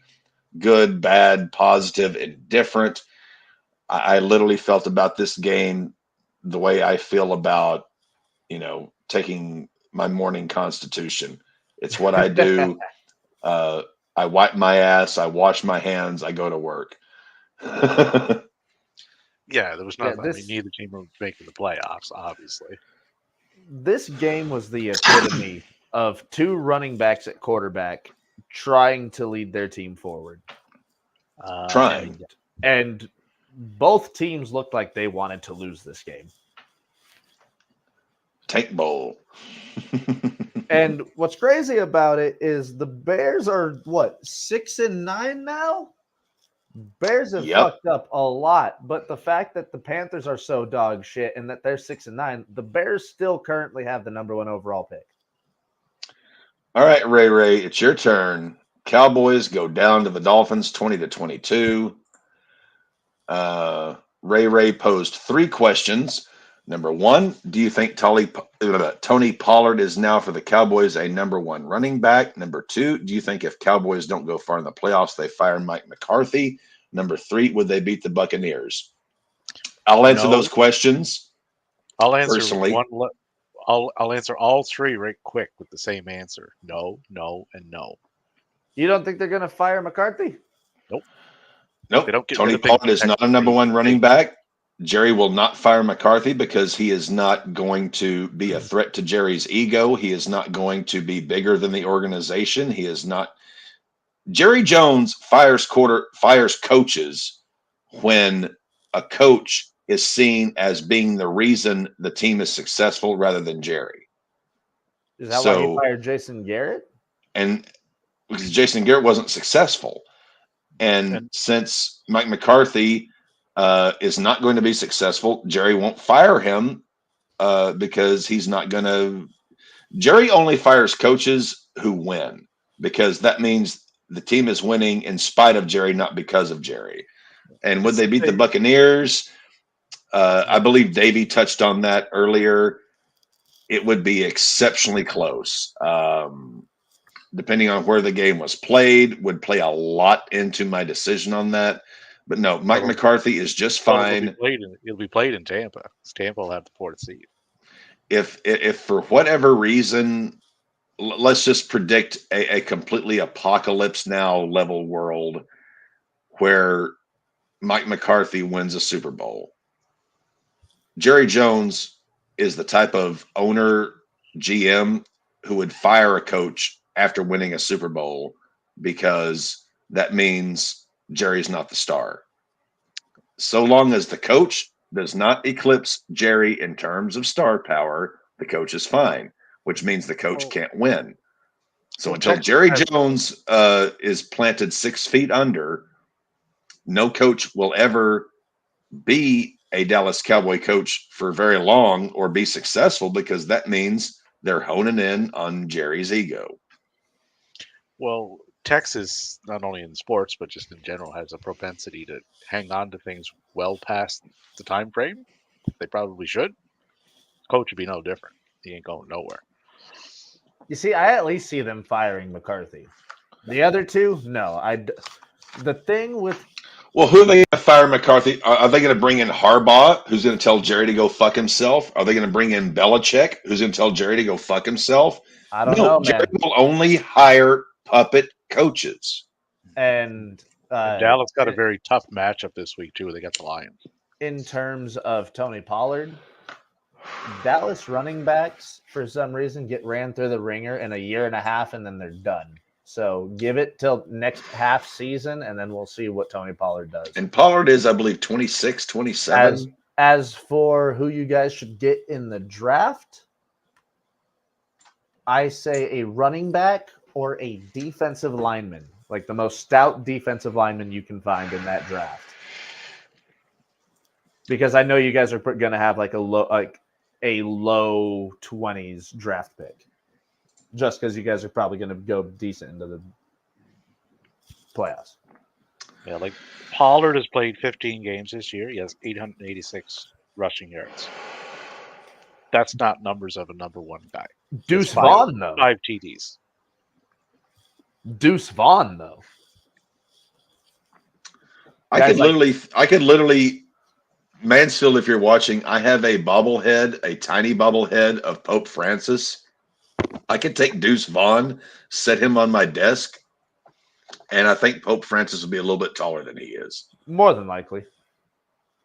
But Deuce Vaughn is very speedy, very quick.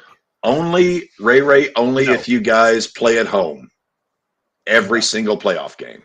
If you guys get home, if you guys play every single game at home, I would see that happening. Otherwise, if you guys are playing the Buccaneers, you guys aren't making it past the wild card, I think. No, because that game will be on the road. They'll have to go to Tampa. Because Tampa will have the fourth seed because they won their division. As for this game, I have no fucking clue why the Dolphins only scored 22.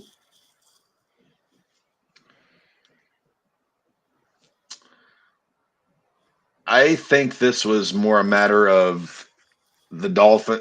I told Davey when Davey and I did the show last week, both of these teams are frauds. It's just going to be a matter of which team is more fraudulent. Dallas is more fraudulent than Miami at this point. Mm-hmm. That was what I said. Now, I expected this. The only thing that I was a little amiss on was the amount of scoring. I figured Miami would win because Dallas was on the road. Dallas is not a 500 team on the road. They're under 500. Yes, they are. Well, I've been waiting.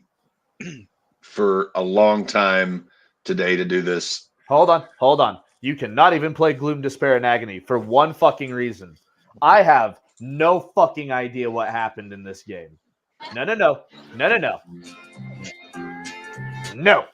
You cannot even play this because I have no fucking idea how, why, or what happened this game. We gave up 3 touchdowns in like 10 fucking minutes.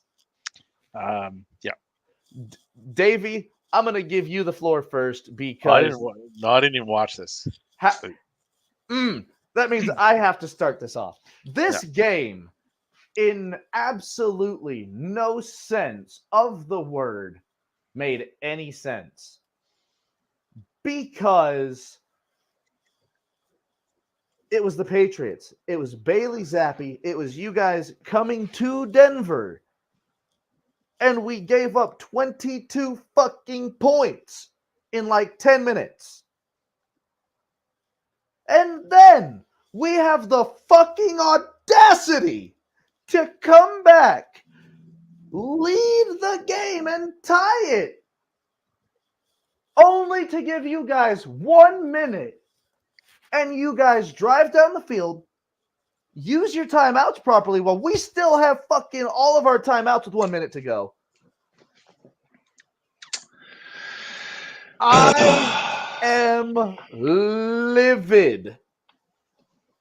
I have no other way to describe how I feel about this fucking game. We shouldn't have lost this game. We shouldn't have even been in this game after the 3rd fucking quarter. I don't know, man. Christmas wasn't good. And to make it worse, because sometimes I do that, Only sometimes. this will be one of those times. The events that took place yesterday really, really amplified how big of a fucking loss that was. Because had you won, which you should have, you are now a game behind Kansas City. Yes, but for some godforsaken reason, with 2 weeks left in the season, we still have a chance. Yes, but those chances now are in single digits as opposed to probably double. Oh, yeah, no. It's insane. The odds had we won, were like in the high 70%. Had we lost, which we did, You did. we're now in like the 5%.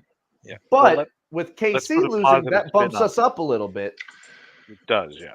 But You lost to the goddamn Bailey Zappi quarterbacked New England Patriots on your own home turf in a game you should have easily dispatched them. Yes, this is Denver Broncos football. I am not at all surprised. But the other problem that you created for yourself is now the amount of teams that you have to leapfrog to even get to the 7th spot. You got to get Houston, Pittsburgh, Cincy, and now the Raiders. Right now they're ahead of you. And you have to There's play too us many. in 2 weeks. You beat KC. We beat KC. Oh, wait, we beat you guys already. That's right. So that just means that we have to beat the shit out of you guys. And Because how many points did you beat the Chiefs by? Because I think we beat them by more. Dubs are dubs. You got a good point. and you guys got the Chargers this week at home. If you guys lose to Easton Stick, I'm gonna laugh my fucking ass off. Well, you lost the fucking. No, the Broncos have Easton Stick this week. Oh, Yeah. if we lose to Easton Stick, I'm gonna laugh my fucking ass off after seeing what we did to them. What, 2 weeks ago? But you also lost to Zappy. Zippy, Zappy, Zip on the ball, zap. Simmons. Look on the briefcase. Oh yeah, Samsonite. I was way off. Zapsonite. Ooh, I do see- Samsonite. I do see Kansas City in the playoffs. Do I see them winning anything? Fuck no. No, I don't. Between Travis Kelce, Taylor Swift, Big Red, the referees, Patrick Mahomes. Hey man. Again, You got to The take Chiefs big are risks. getting to the AFC title game. If they get to the AFC refs title game, will I'll be pissed. carry them. The NFL will. They will carry them to the suit that they want. They want T Swift and all the Swifties tuning in to watch that Super Bowl. I don't know, man. If the Chiefs were to play the Colts, I think the Chiefs beat them. If somehow Houston gets in a playoff spot without CJ Stroud, they would beat Houston. They would So probably CJ's beat only in Pittsburgh. concussion protocol, right? Yeah. He's been in it for 2 weeks though. He's got a chance if they win out, which I actually kind of hope for them. If CJ Stroud comes back in the playoffs and it's KC versus Houston, I see Houston taking that. Now, what could be very telling and maybe a little bit foretelling is the Chiefs matchup this week. Because if Cincinnati sneaks into that 7th seed,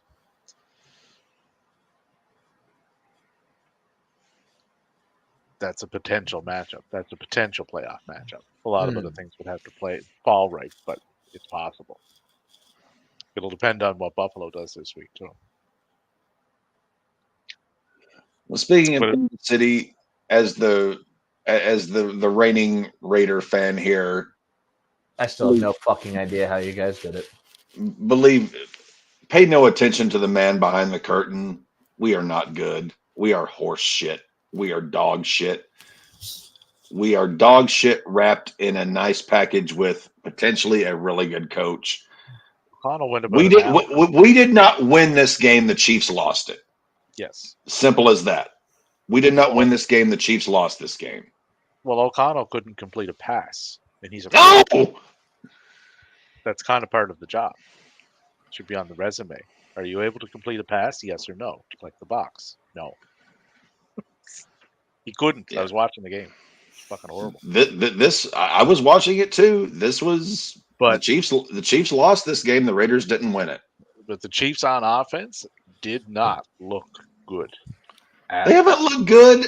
They're averaging 21 points a game this year, which for Kansas City is essentially like the Giants averaging 13. It's like Russell Wilson scoring as many touchdowns as he has bathrooms. Well, he's eclipsed that this year. At least you got that going for you. I know it's an anomaly season. And Mahomes has the most interceptions thrown in a season for his career. It's with 14. Damn. 26 TDs, 14 interceptions. Go 30 for 30. Come on. I just need you to throw 7 interceptions each game. His pass yards per game is down about 40 from last year. 40.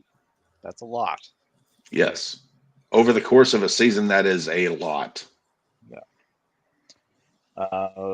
Now his accuracy is fine. It's right on line with what he's been doing all along. 66.9 this year. He was 67.1 last year. 66.3 the year before that. 66.3 the year before that. He's right in line with getting the ball there. He just doesn't have the people he's throwing them to get them any further. It's the problem that I'm seeing. And Andy Reid, as much as I just as much as I hate Andy Reid as just a football fan, Andy Reid is the best coach in football right now. But even he is not able to out scheme such a deficiency in talent.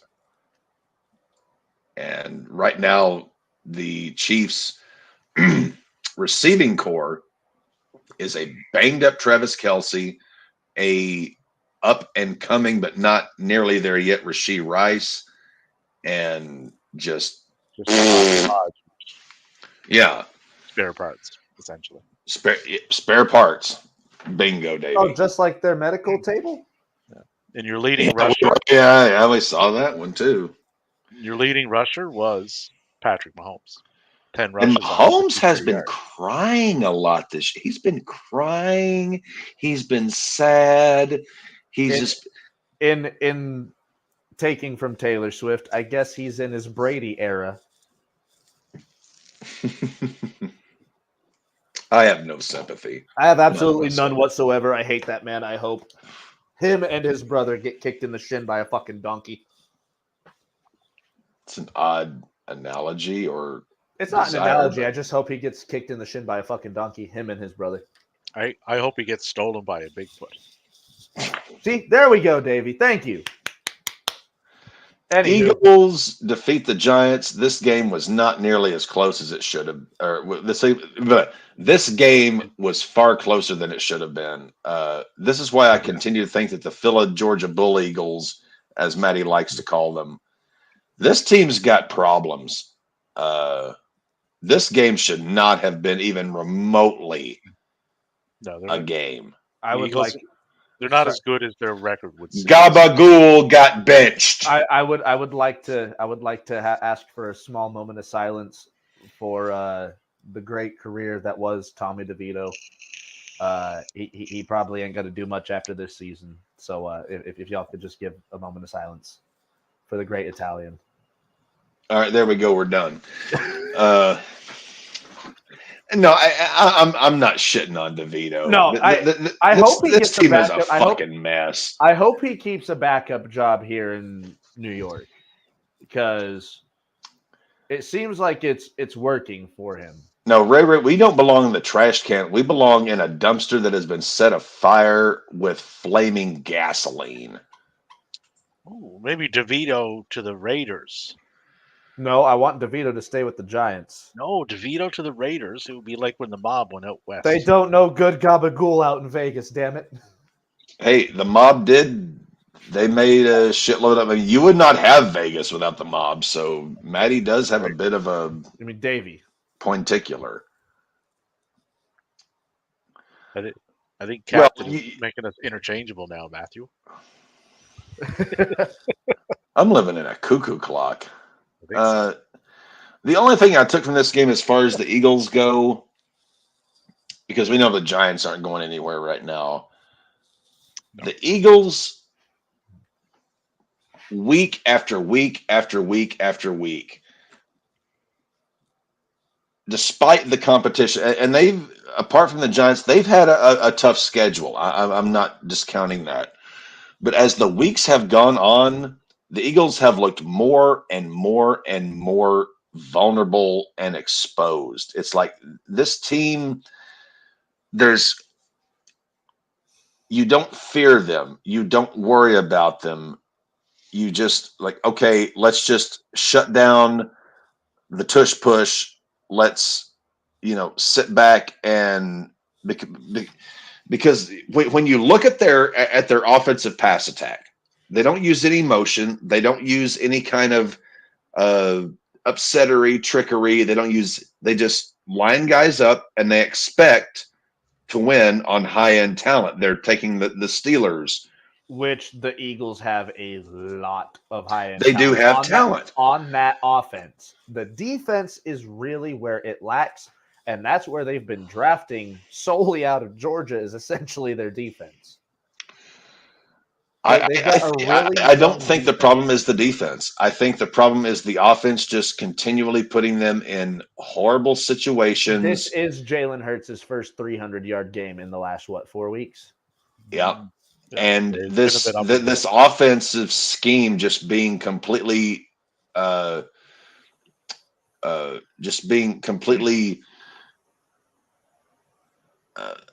incapable. There was a word I was looking for. I couldn't quite find it. Like this game should have been a layup for them. Yes. It wasn't. Right? They had to score 13 points in the last quarter to get this done. They got another game this week against the Arizona Cardinals. This offense is deprived of intelligence. Which should also be a layup. Now they'll likely win it, right? But it'll likely be closer than it should be, even with Arizona playing on the road. But that'll pump them up to 12-4. They'll win their first round matchup, but I don't see them winning anything beyond that. I'm not going to go that far just yet because Oh, I will. I'm out. I, I'm there. I know you will. Okay. I'm not going that far just yet. I want to see what happens the next couple of weeks. But I could be joining you at that booth at the restaurant, Davey, because this Eagles team needs to they need to find their fucking balls. They almost lost to Tyrod Taylor. Yeah. Well, as the matchups stand right now, it would be Philadelphia, Seattle. So Philadelphia should win that, be at home. Should, but I think Seattle would win it. Los Angeles, Detroit. That could go either way. Detroit should win that. But any one of these teams that are currently in it can take Philadelphia out. Los Angeles sure as fuck can. Detroit can. And I don't even to your point, Davey, I don't think it even matters if the game is at the link. If Philly doesn't show up, they could lose to a Seattle. They're a beatable team. No, I don't think Seattle. Seattle's too inconsistent. Seattle's more inconsistent than Philly is right now. Well, the big story of the NFL weekend, the big game we thought was going to be the game of the year. Once we saw this on the schedule about, say, a month ago, we were thinking, oh my God, this is going to be a biggie. The Ravens ass smacked the 49ers. Brock Purdy threw not one, not two, not three, but 4 fucking interceptions.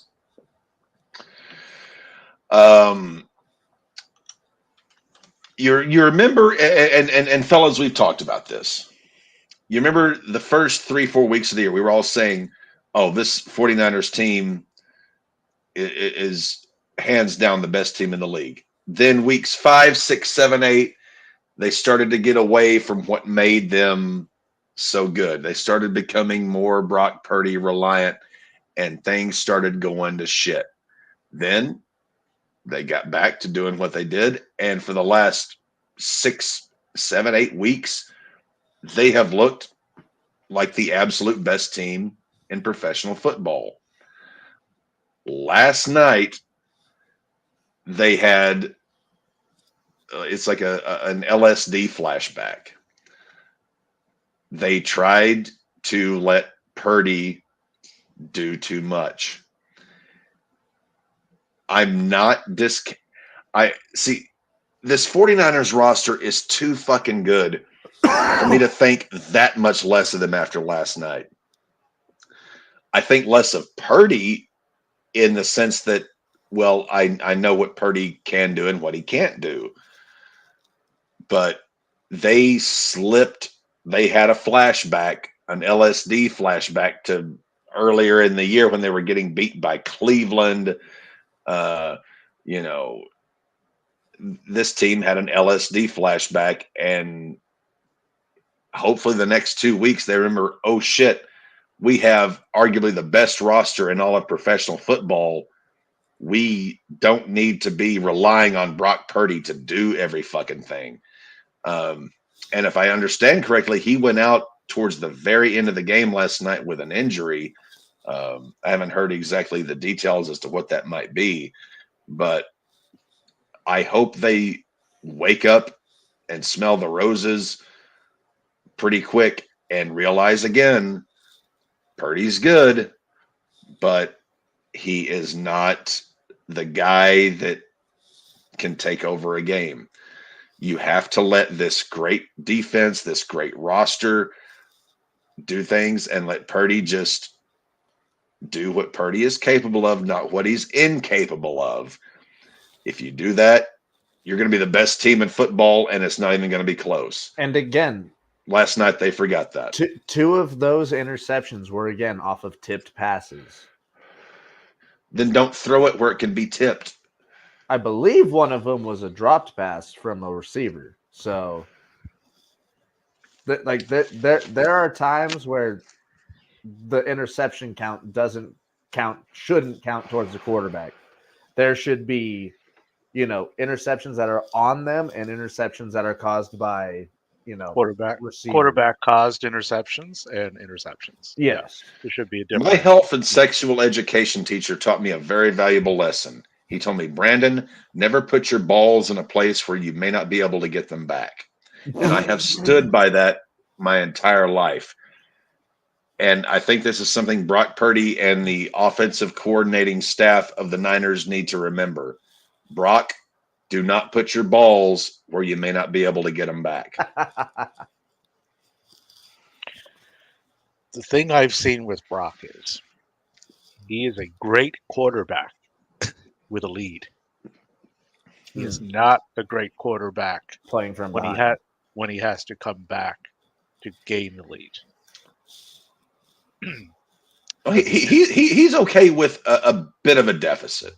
3, 7, 10 points, a small deficit, but what they got themselves into last night, no way. But when he gets down, he's not the same guy. I don't know if it's just the pressure that gets to him. He can put his foot on the pedal and keep pouring the points on when he got the lead. Yeah. Let's also this guy is he just now about to have played a full 16 games or just a little bit past that? Like, I mean, I like Brock Purdy, but we haven't seen we're just now seeing a whole season out of this guy. And he's been doing very well. He played 9 games in last year. 9 games last year, and we're at what? So 16 games, 15, 16. So we're just a little bit past a full season. I'm not going to shit on this guy because the talent is there. You can't deny that he doesn't have the talent, right? I just don't think he has learned that aspect of it yet. Like, okay, my team is down. How do I rally these guys around me and put together the game plan and execute it to get us back? I don't think he's figured that part out yet. Once he does, and he will, right? It's that he's 24 games into his career, not long. He was drafted last. So, yeah. Well, and also let's not forget, Joe Montana early on. I'm doing a 49er comparison here. Joe Montana early on wasn't all that impressive. Wasn't Joe Montana? No. Yeah. These things take time. But people crucifying him, saying, start Sam Darnold next week. It's like, careful what you wish for. Oh, fuck. No, I've seen it. Like, they're all over him. But, you are the number 1 seed in your conference, right?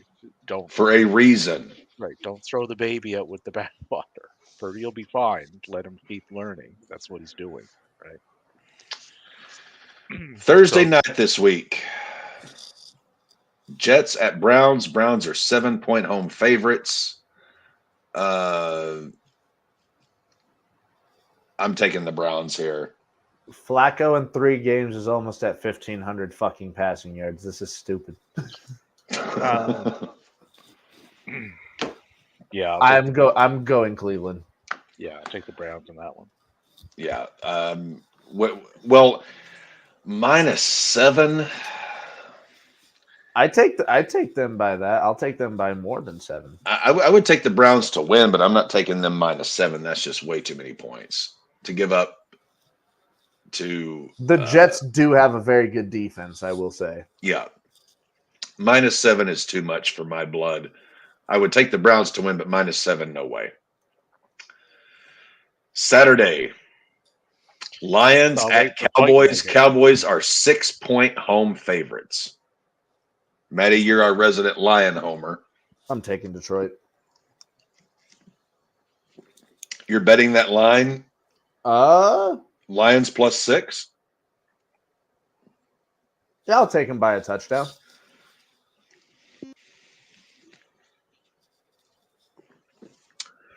Yeah, I'll take Detroit by a touchdown.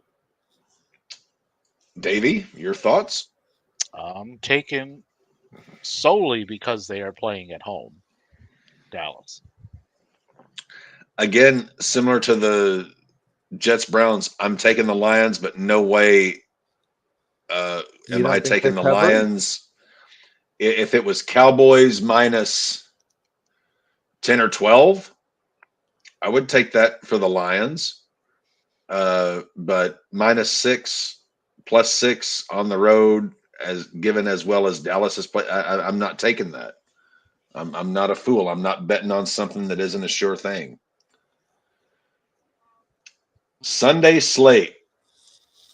Raiders at Colts. Colts are 3-point home favorites.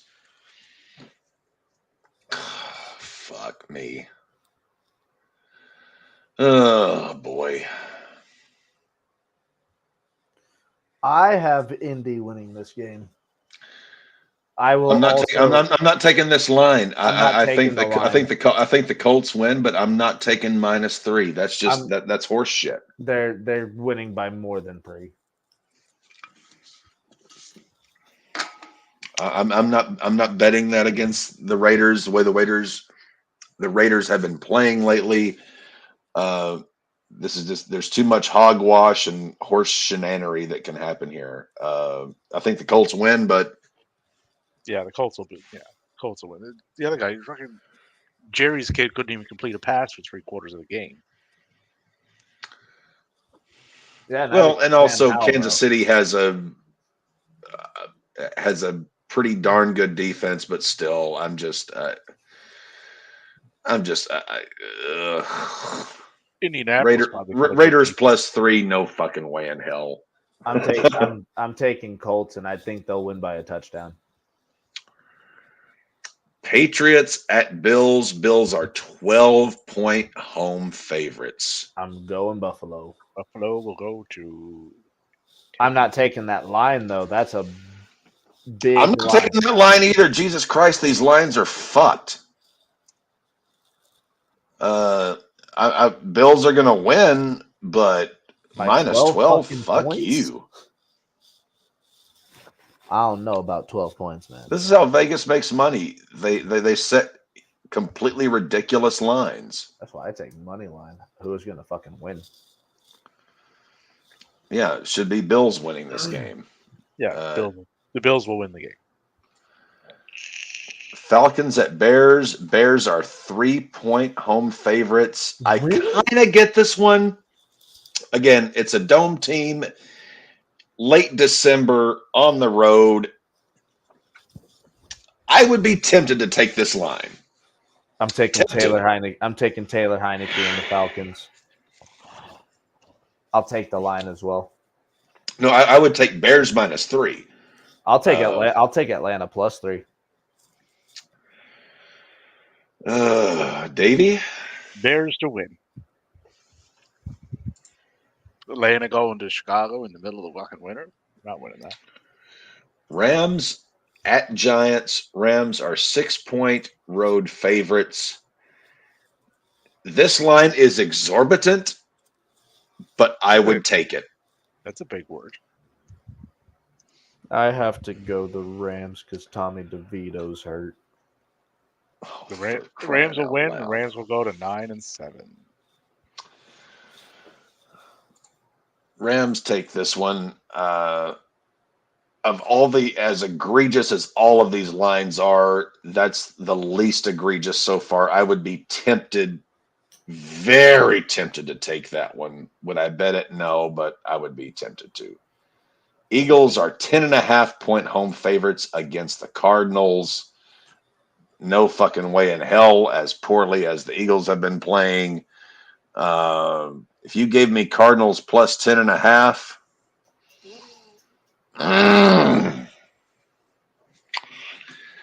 I still wouldn't take it. Eagles win this one. Arizona's going to win. I'm fucking joking. Philadelphia's taking this. I was about to say, Maddie, I know they have some killer weed up in Colorado, but damn, kid. Don't take complete leave of your senses. Yeah, the Eagles will win this. They'll go to 12-5. Or 12-4, sorry. Saints at Buccaneers. Buccaneers are 3-point favorites. I took New Orleans in this game. No idea why, but I took New Orleans in this game. You took New Orleans +3. Oh, God, I don't believe in either team. I think Tampa wins this one, but I would not take the line. I mean, -3. Jesus Christ, it should be a pick 'em. But Tampa Bay will win this one. 49ers at Commanders. 49ers are 13.5-point road favorites. Oh, God, these lines are so fucking egregious and I thought just that read 15.5. Jesus. 13.5. So they're Yeah, expecting 49ers are going to win this, but am I giving the Commanders plus 14? 2 Fuck no. touchdowns? Yeah, I was about to say 2 fucking touchdowns. No chance in hell. I'm taking the Niners. I am not taking the money. Or I'm not taking the line here. Davey, Oh, Niners. Niners will win this easily. Panthers at Jags. Jags are 7-point. These lines are egregious, bro. I'm going Jacksonville. And Is I'm Vegas on LSD this week? It's the end of the season, man. They're trying to get everybody's money. I'm going Jacksonville. I am definitely not betting on the line. I'll probably bet on the over-under, though. I'll go under on this game. Unless Again, both defenses are absolute dog shit, which in case... Jags are winning, but fuck, 7 points? No fucking chance in a pit of Hades. Ay, ay, ay. Dolphins at Ravens. 3.5 point. Ravens are 3.5-point home favorites hosting the Dolphins. I'm taking Baltimore here. Well, we know Dev is taking Baltimore here. I genuinely think this is the game that Baltimore proves if they're going to be the team. Yeah, Baltimore. Miami could beat Baltimore, and Baltimore could still prove that they might be the team to do it this year. Yeah. And you said Baltimore as well, right, Davey? Yep. Okay.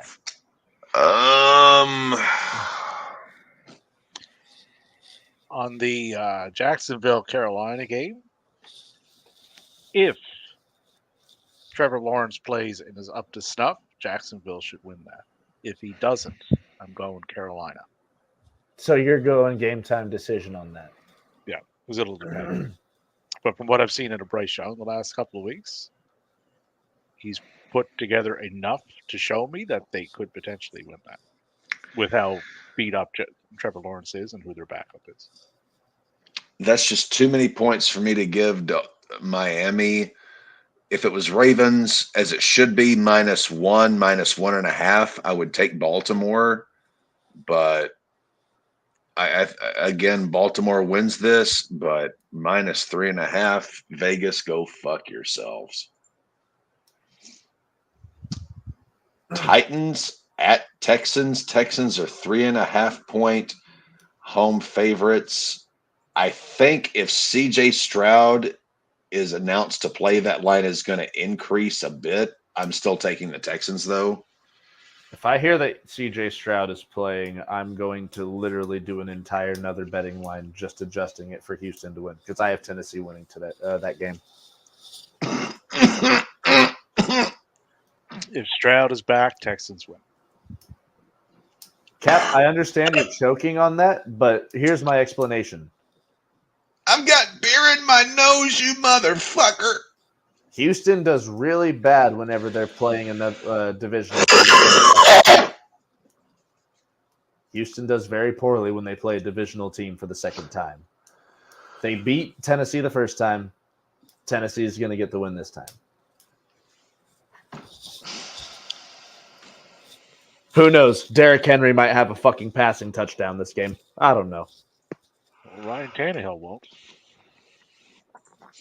Oh, Maddie, damn you. I've got Miller Lite fumes in my nose. I apologize. It's okay. You're my brother. I love you. Tennessee wins this game. Afternoon slate: Steelers at Shithawks. Shithawks are negative are 3.5 point home favorites. I do take Seattle, and I actually probably take that. I don't know if I take that money line because I think they're going to score more than a touchdown over the Steelers. I'll take Seattle in this one.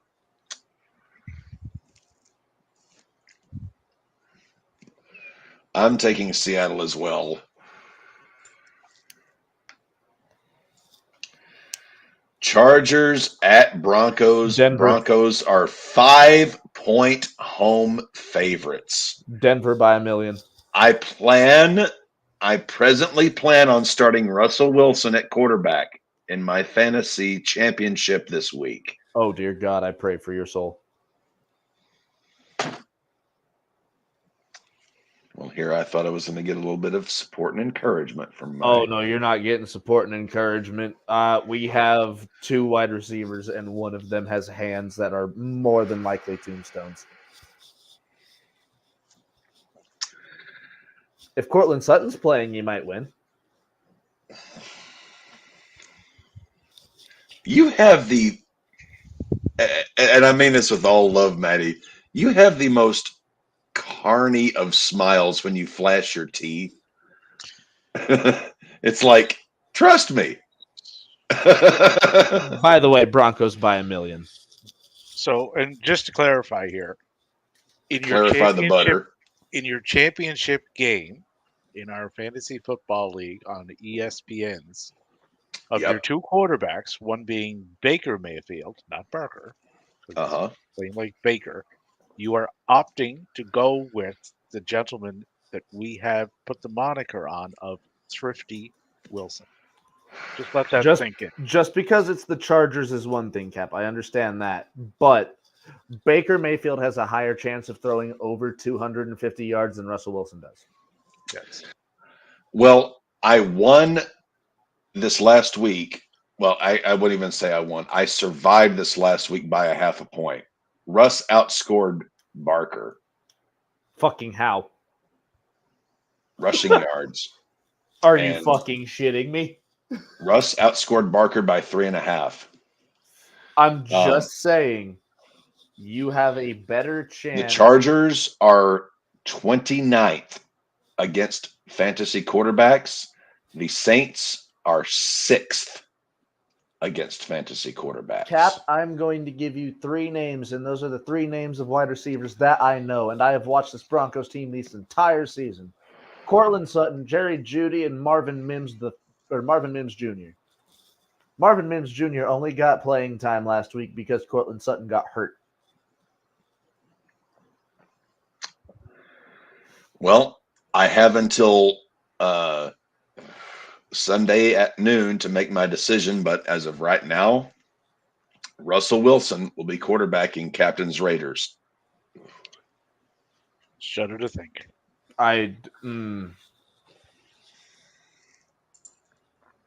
Cap, I do worry for you. I do. Bengals at Chiefs. Chiefs -7. I took Kansas City, and it's not very hard to see why. They just lost to the fucking Raiders, and the Bengals look mighty fine.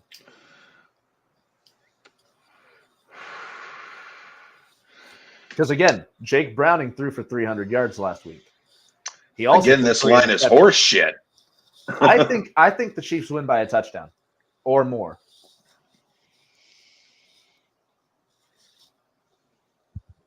Davey, your thoughts? I'm going with Cincinnati here.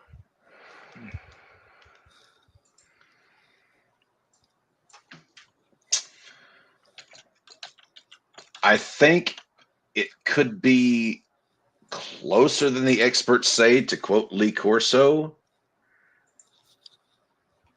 However, 7 points. Jesus Christ. Vegas is on crack. Sunday night, Packers at Vikings. Vikings are 2.5 point home favorites. Packers. Green Bay. Green Bay. Nick Mullins sure as shit ain't throwing for 400 yards again. 4 interceptions? Maybe. 400 yards? Hell no. I am more or less inclined to agree there with Maddie. I just do not.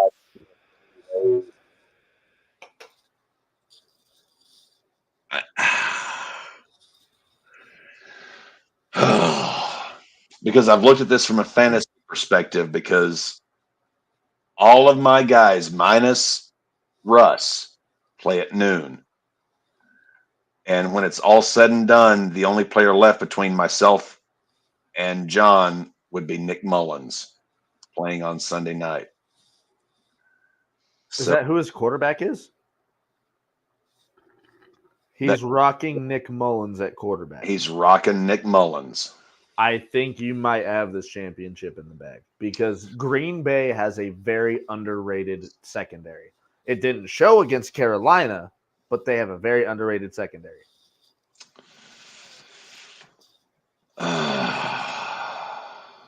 I'm going Green Bay here just because I don't think Minnesota. I think this is going to be a very traditionally, as primetime games have been this year for the most part, a very sloppy, pathetic piece of shit game that should never be on primetime.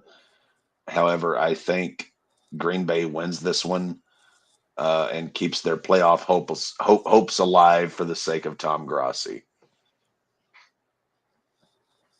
Oh, Detroit's winning that division.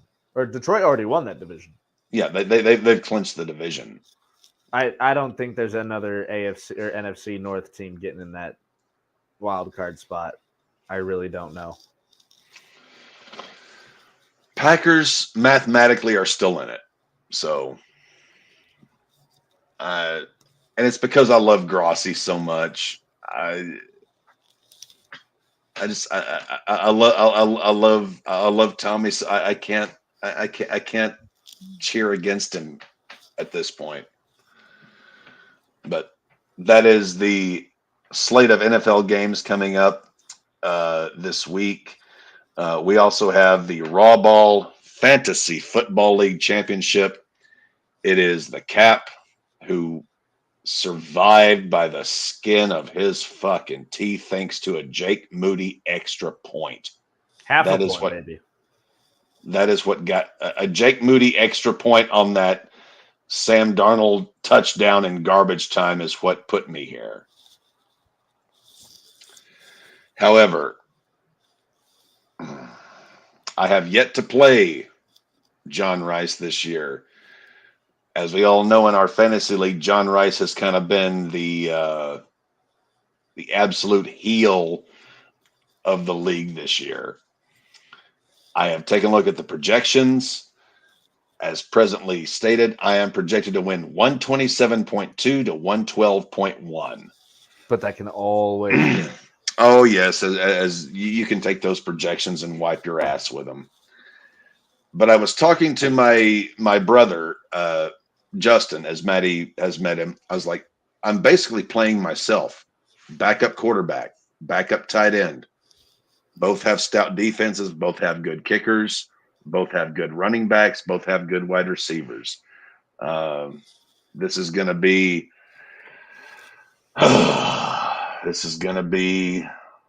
a very, very long haul.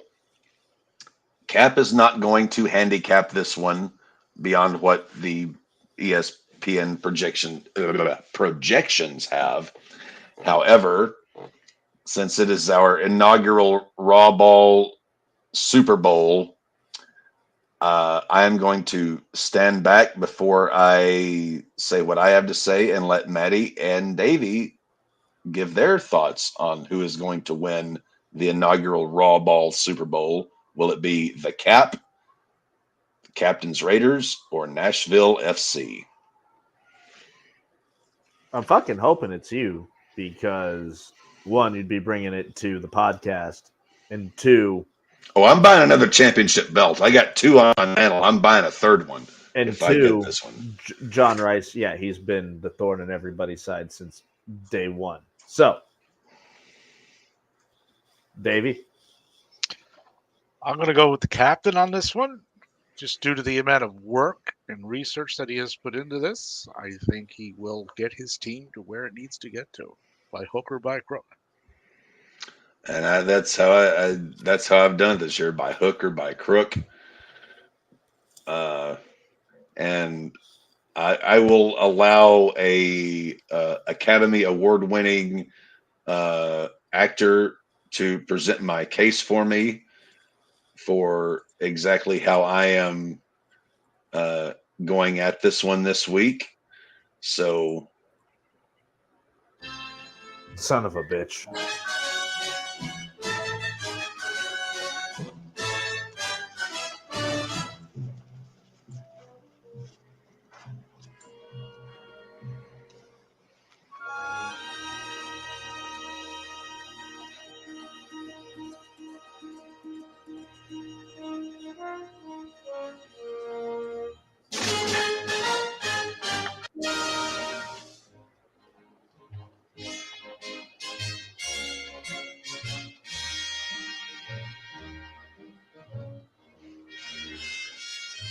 where's my championship, John? She was in wonderful health when last I saw her. I can't answer for her now. You'll answer for it. Where is it? Rooster! Make a run for it! I got Maddie! Katie, too! Well, Cap, will you give us the road? I have business elsewhere. Earl, you and your brother stand clear. I got no interest in you today. Stand clear and you won't get hurt. What's your intention? You think 1 on 4 is a dog fall? I mean to beat you in 1 minute, John, or see you hanged in Fort Smith at my convenience. Which will it be? I call that bold talk for a one-eyed fat man. Fill your hands, you son of a bitch!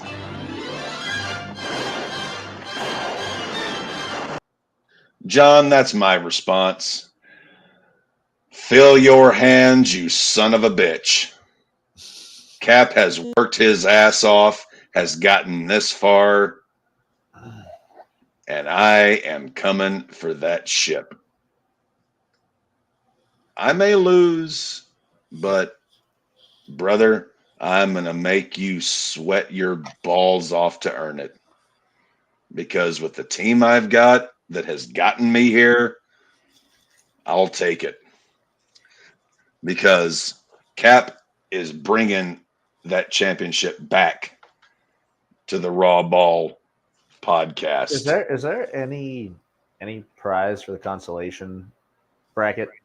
Not a damn thing. Cool. You get nothing. I'm gonna be doing some shit after this stream. Well, we have gone about 25 minutes over going through the games last week and the lines this week and our predictions for the inaugural RAWBall Super Bowl. It's fine. Going over never killed anybody. Yeah. Me and Remy go over all the time. All the damn time. But Davey, Maddie, you are our resident wrestling oracle. Give us the rundown of what's happening this week. a bunch, to say the least. We have a new president of New Japan Pro Wrestling. Yes, we do. Hiroshi Tanahashi. For those unfamiliar, he's a legend over there. So, Cap, think of it this way: it would be as if WWE had appointed someone like a Randy Orton as their president. Yeah, legendary, respected, and trustworthy. Likely why Maddie didn't say Paul. And said, Doesn't sound like a bad plan to me. Yeah, it's like putting your Randy Orton as your president, someone that you can always rely on. Yeah, who's been well. there I mean, if I owned WWE, I mean, I'm giving the book to CM Punk. Oh, Jesus Christ. Good luck with that. But But that was a very nice development. I think that's going to. I'm very interested to see where he takes that promotion and who he has the ability and the money to sign. One name in particular might come back into play over there if she's so inclined to continue on her journey. Yes. But it definitely opens up that door again. well, actually, no. I'll take that back. I own WWE. I'm giving the book to Paul Heyman. Let me. Yeah, I would Paul, give. Paul would be the guy. Yeah. I think Paul Heyman would be a I would give fantastic the person book to Paul Heyman, but I would And he say showed it when he ran SmackDown for those few months. I would say Paul Heyman gets the book. Punk, who I'm hoping he would be fine with this, is the number 2. They've already, as far as Phil goes, they've already mentioned this will be a ways off yet. But when Sean would move on or up or wherever from NXT, Move him down to NXT. Punk, yeah, because he's been backstage, he's been watching what's going on there. That would be interesting because Phil does have a lot of like He is knowledge smart to about the impart. business. Yes, if he keep his fucking head straight, right? Big if. As But, long as yeah, he doesn't yeah. book himself into NXT storylines, I'll be okay with that. Yeah, don't do both. There are very, do one. very, very few exceptions in the history of the business where I'm fine with the booker being a performer, and I can give you the only 2. One was Dusty Rhodes, the other was Ric Flair. Yeah. Now Tanahashi is still an active performer, But he's president. He's not Booker. Yeah. There's a difference there, but still, he's in a position of He is in a position of power, but we all know with how Tanahashi has done his shit in New Japan, he's not an ego guy. He's for the betterment of the company. The company would come first. Tanahashi would come second. I don't think we'll see Tanahashi. I genuinely don't think we'll see Tanahashi win the world title ever again in New Japan. No, I don't think. As for what else is coming up on the wrestling calendar, get your rest in this week, folks, because starting Saturday, she's wide open. Saturday is World's End, which is AEW's swan song for 2023. There's a lot, which should be a good show. Monday Night Raw, day 1. Some big matches there. We have Rhea Ripley and Ivy Nile for the title. Natalya and Tegan against Shayna Baszler and Zoe Stark. Becky Lynch, Nia Jax, Seth Rollins, and Drew McIntyre for Seth's belt. So that's Monday. Will Seth Rollins finally drop the title? Will he drop the title? NXT has a big show on Tuesday, New Year's Evil. Breakout tournament final match, Valkyria against Davenport in their title match, and Dragunov against Trick Williams in their title match. Across the pond, Noah, the New Year show.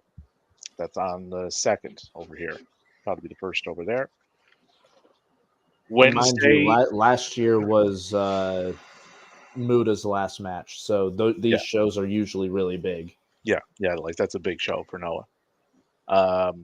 Dynamite is on Wednesday. They always put on kind of pay-per-view style matches. Is Wrestle Kingdom on a fucking Friday this year? Well, it'll air Thursday over here. It's a Thursday. Yeah, it's the 4th. Yeah, it's the 4th here. That's a weird day to have a Wrestle Kingdom. I'm off, so I don't care. I'll be watching it. But yeah, but Wrestle Kingdom is Thursday, so this is now 4 straight days. 5 out of 6 that we got something big going on. So Wrestle Kingdom is next. Day after that is New Year's Dash, New Japan. I think that's like basically their second day of it because I don't see another second Wrestle Kingdom show being listed.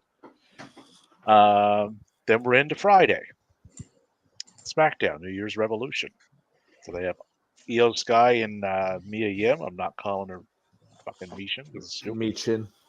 AJ Styles versus Randy Orton versus LA Knight for a number 1 contendership triple threat match. Winner goes on to face Roman. Roman. So find them. at the Rumble. Well, he's supposed to be there this Friday. Did I Probably. read Twitter Probably, accordingly? yeah. Just probably showing up. He won't do anything. He'll just show up. No. Owens and Escobar for number one contendership for the Yeah, new that's the face. That's the finals of that tournament, right? That's the finals of that tournament. They'll face Logan Paul. Same thing, assuming they can find him because he hasn't defended it since he won it. And we have Pretty Deadly going up against Pete Dunne. I'm not calling him fucking Butch. And a partner of his choice, And right? a mystery partner. I'm thinking Tyler Bate, if they were smart. If we get Pretty Deadly versus Tyler Bate and Pete Dunne for 20 minutes on SmackDown, that will be fucking heavenly. And I'll even go a little further with this.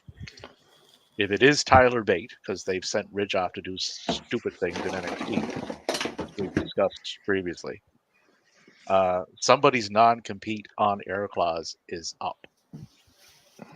You did say that. I did. And he did make an appearance already. Yes, he did. So, where they've been slightly enamored with borrowing things from their Wednesday night competition, they might as well borrow this too. Put William Regal with Pete Dunne and Tyler Bate. And make them British strong style, but Make them something, Regal. something. Yeah, something club.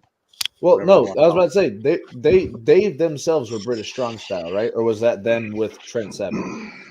I think Trent was involved in that, but Okay, so Like, that's you're basically remaking British strong style just with Regal. but that's an easy layup. Like that would go over like gangbusters, and it would likely get Pete Dunne's name back. I'm all for it. But that's Friday, so there is a ton of shit going on. I think We got a lot of shit, and then that Saturday we've got fucking something else too, don't we? Or no? Saturday, which should be let's see, where am I at That's here? World's End. No, that's this Saturday. coming. Next Saturday. Oh. Yeah, next Saturday. I think we're just back into Oh regular. yeah, no, program because with we're building up towards the Rumble. So and then the only thing on the go is Collision for Saturday. But Okay. who knows what's going to be going on there? so yeah, bunch of And shit. and tomorrow we have the finals of the Continental block- Classic.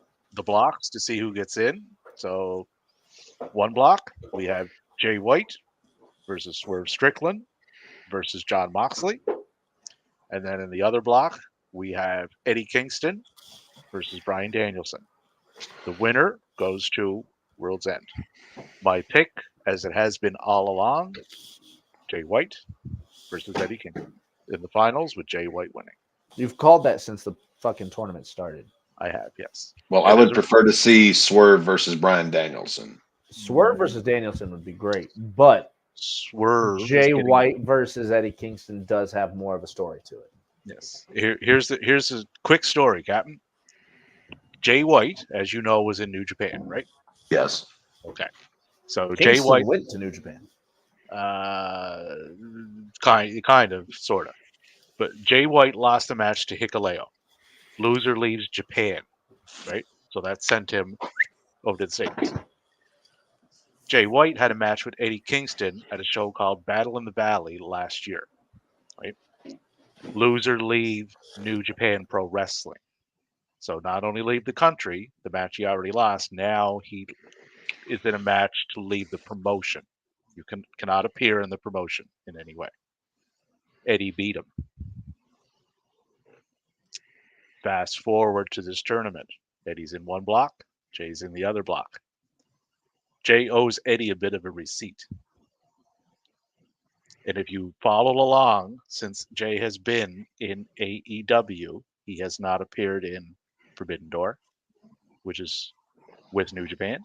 He has not appeared on Wrestle Dream, which is a New Japan joint show. He hasn't appeared on either. So they've kept that going. If Jay wins, the belt that he's winning is to be defended in AEW, Ring of Honor, and New Japan. That's his ticket back to New Japan. And it will likely set up a story with John Moxley, who has a match at Wrestle Kingdom that Jay could now show up for. Basically, it would make Jay White the ultimate menace in all of. Oh, yeah. Like, he could wreak havoc literally everywhere. And it opens up the door to Bullet Club, too. There's no downside to Jay winning this. Swerve is going to be going off with Keith Lee to finish off that story finally. Because Keith Lee mentioned him on Saturday. Never said his name, but we all know who he's talking about. Moxley got a shit ton on the go anyway. He's off to Japan likely right after that show. Why is Moxley still not getting his fucking vacation? He doesn't want one, obviously. I think, honestly, I think this is his vacation. Wrestling. Oh, I would give him a vacation. I would give him a permanent vacation. Yeah. I know you're hell bent on putting promotions out of business. I don't know why. It boggles my mind. But yeah, I don't think Mox will win because he's in that triple threat at Wrestle Kingdom with Ospreay and David Finlay. So I don't think he's winning. Jay is the one that makes the most sense. And Eddie's redemption story of he's never beaten Bryan Danielson. That's the redemption arc they're running there. So I think that's how it plays out. I could be wrong. I was wrong once before. It was 1983. If I'm doing a finals, I'm putting Swerve against Danielson, and You're taking Swerve off TV then to go wrestle over in New Japan occasionally. And you got to put him in ROH occasionally to wrestle. And you're still leaving the Keith Lee storyline probably up in the air if you do that. I'm not familiar with that. Look what I did. I made him speechless. Everybody, mark this date on your calendar. Well, my best match I could get out of those guys is Swerve versus Danielson. Swerve goes over. Swerve wins that. The best match of that would be Jay White and Danielson. That would be fucking epic. That would be the best match. But I do think that Jay White versus Kingston would be the best pairing, other than the storyline. I'm trying to position Swerve as being the guy to potentially take out MJF. He has already interacted with MJF. He does not need this win in this tournament to get to MJF. That is not at all needed. This tournament for Swerve was to showcase him even more, which it has done. Right? So he doesn't need that belt. They have another belt in store for him. Yeah, they have other avenues to get Swerve over, and they're going to do it. Yeah. Well, difference in booking philosophies and difference in whatever. I'm using ROH as my developmental territory, and Then you don't want Swerve going down there, right? No, he's not going anywhere. If he wins this, if he wins that tournament, he has to defend that in ROH. Right. It's a belt. It's a unified belt. You're fucking with me. No, that belt gets defended in AEW, Ring of Honor, and New Japan. Right. So that's why you wouldn't want Swerve winning that title, the Triple Crown. You're going to branch. Tony Khan, are you a fucking lunatic? No. I thought this tournament was like a tournament. Again, this is why I don't watch the product because it doesn't make sense. I thought that the idea of the winner of a tournament of this magnitude was to take a guy like a King of the Ring type thing to position them. No, the winner gets a unified belt, right? AEW has strong ties to New Japan, right? So they would need someone with that belt that has strong ties to New Japan, where they can tie in more stories because of it. Jay White is the guy that does that. Moxley would also work, but Moxley just has too many other things on the go right now. Swerve, you want front and center on your AEW programming as a fixture, right? Him winning that tournament doesn't do that. You do he beats somebody of the stature of a Keith Lee, moves on to beat another person. Like he's already Keith Lee has no stature any longer in professional wrestling. I was talking size wise, but what they'll do, and they'll probably have this at World's End, I would say, because Keith will probably make his presence known Wednesday. He didn't mention Swerve by name, but someone. And So this isn't just a tournament to like crown like your top up and coming guy. This is just a thing to throw a belt on someone so that they can work in. Captain. It's a tournament for a unified title. They're unifying the Ring of Honor World title and the New Japan Strong title. Right? Eddie has both of those right now, so they're unifying that into one belt. The owner of that belt, right, will defend that I title. want to fucking vomit.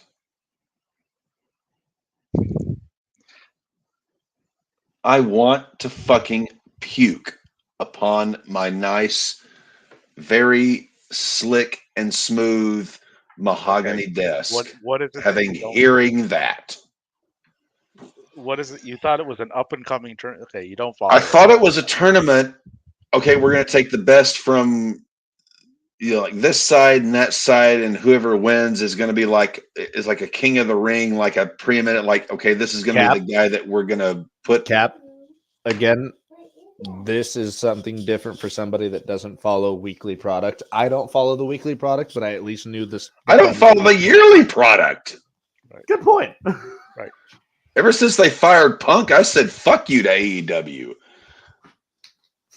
Apart from a few guys I try to keep my eye on to see what's going to happen, but I didn't think this was winning this tournament was a demotion. I thought it was going to be a promotion. It's not a demotion. It is a promotion. You're getting yourself out there much more. Ring of Honor should be your developmental territory. New Japan should just be something that you do business. You have a tournament like this, and you're just going to have them. God damn, all fucking mighty Tony Khan, you stupid son of a bitch! Difference in booking opinions. Yes, very much so. An incredible difference in booking. Holy fucking jumping Jesus, jumped up Christ, Mary weeping at the cross. Again, Cap would kill so many promotions. All of them, actually.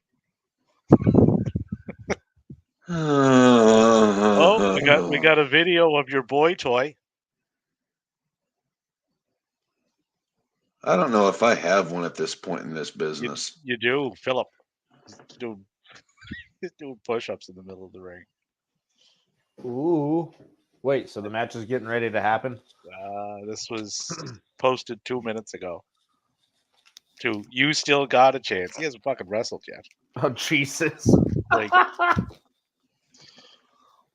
can someone explain to me how in the world someone of Swerve Strickland's talent, given the rest of that roster, is not being the guy positioned to go after MJF if he is? That's exactly what they're doing.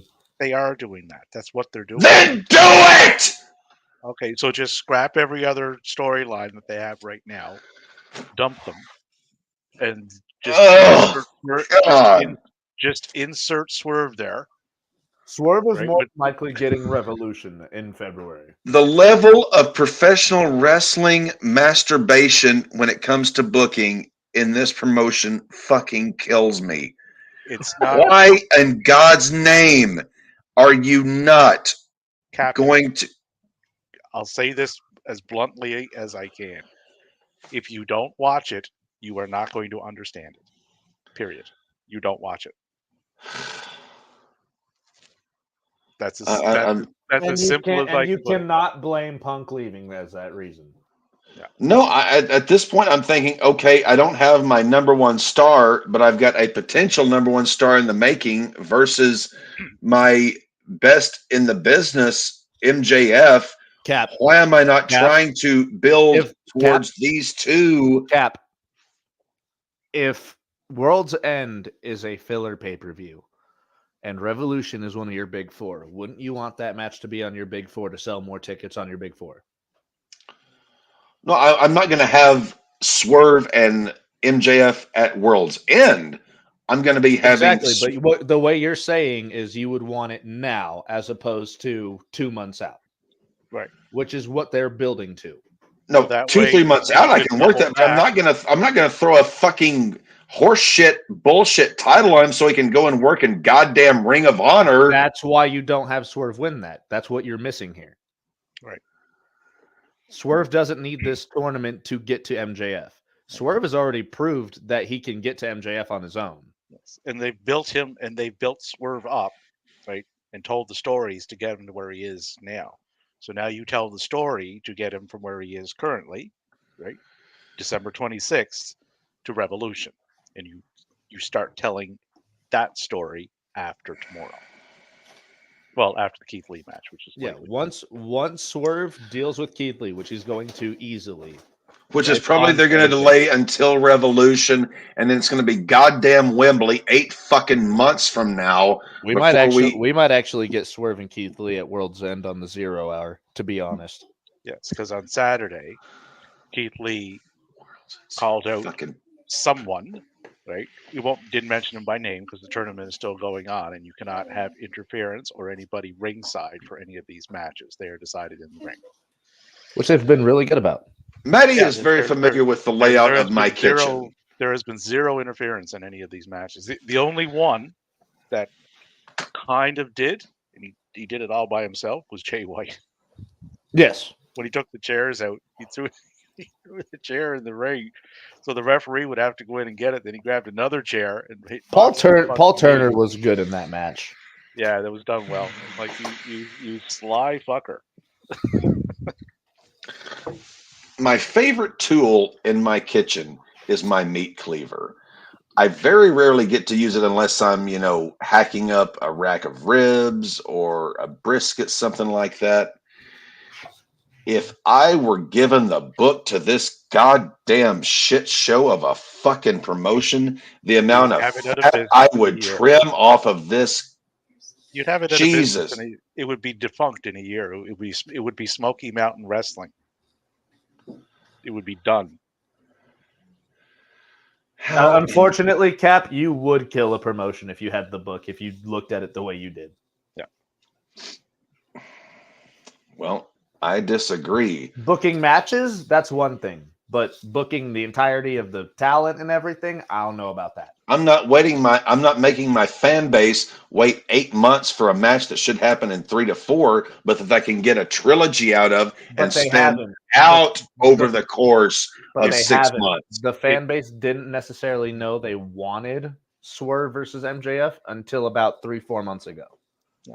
If you did it 8 months ago, when you think that would have happened, why the fans didn't want Swerve versus MJF a year ago blows my mind. Neither men were as built as they are now. Neither men were as. How could you see the work they were doing and not say these two guys got to hook up? When did Danielson versus MJF Iron Man match happen? What was that, like last spring, like May, June, something like that, somewhere in there? I wouldn't have done that with Danielson. Because if it's I'm not putting someone in a match with my world champion whom we know is not gonna beat him, because Danielson, I love you. You're a fucking traitor and a turncoat to the business for what you did to Punk, but you're still one of the most phenomenal performers of all time. But if you're on your way out, I'm not putting you in a match with my world champion. The fact that you still believe that is so ridiculous.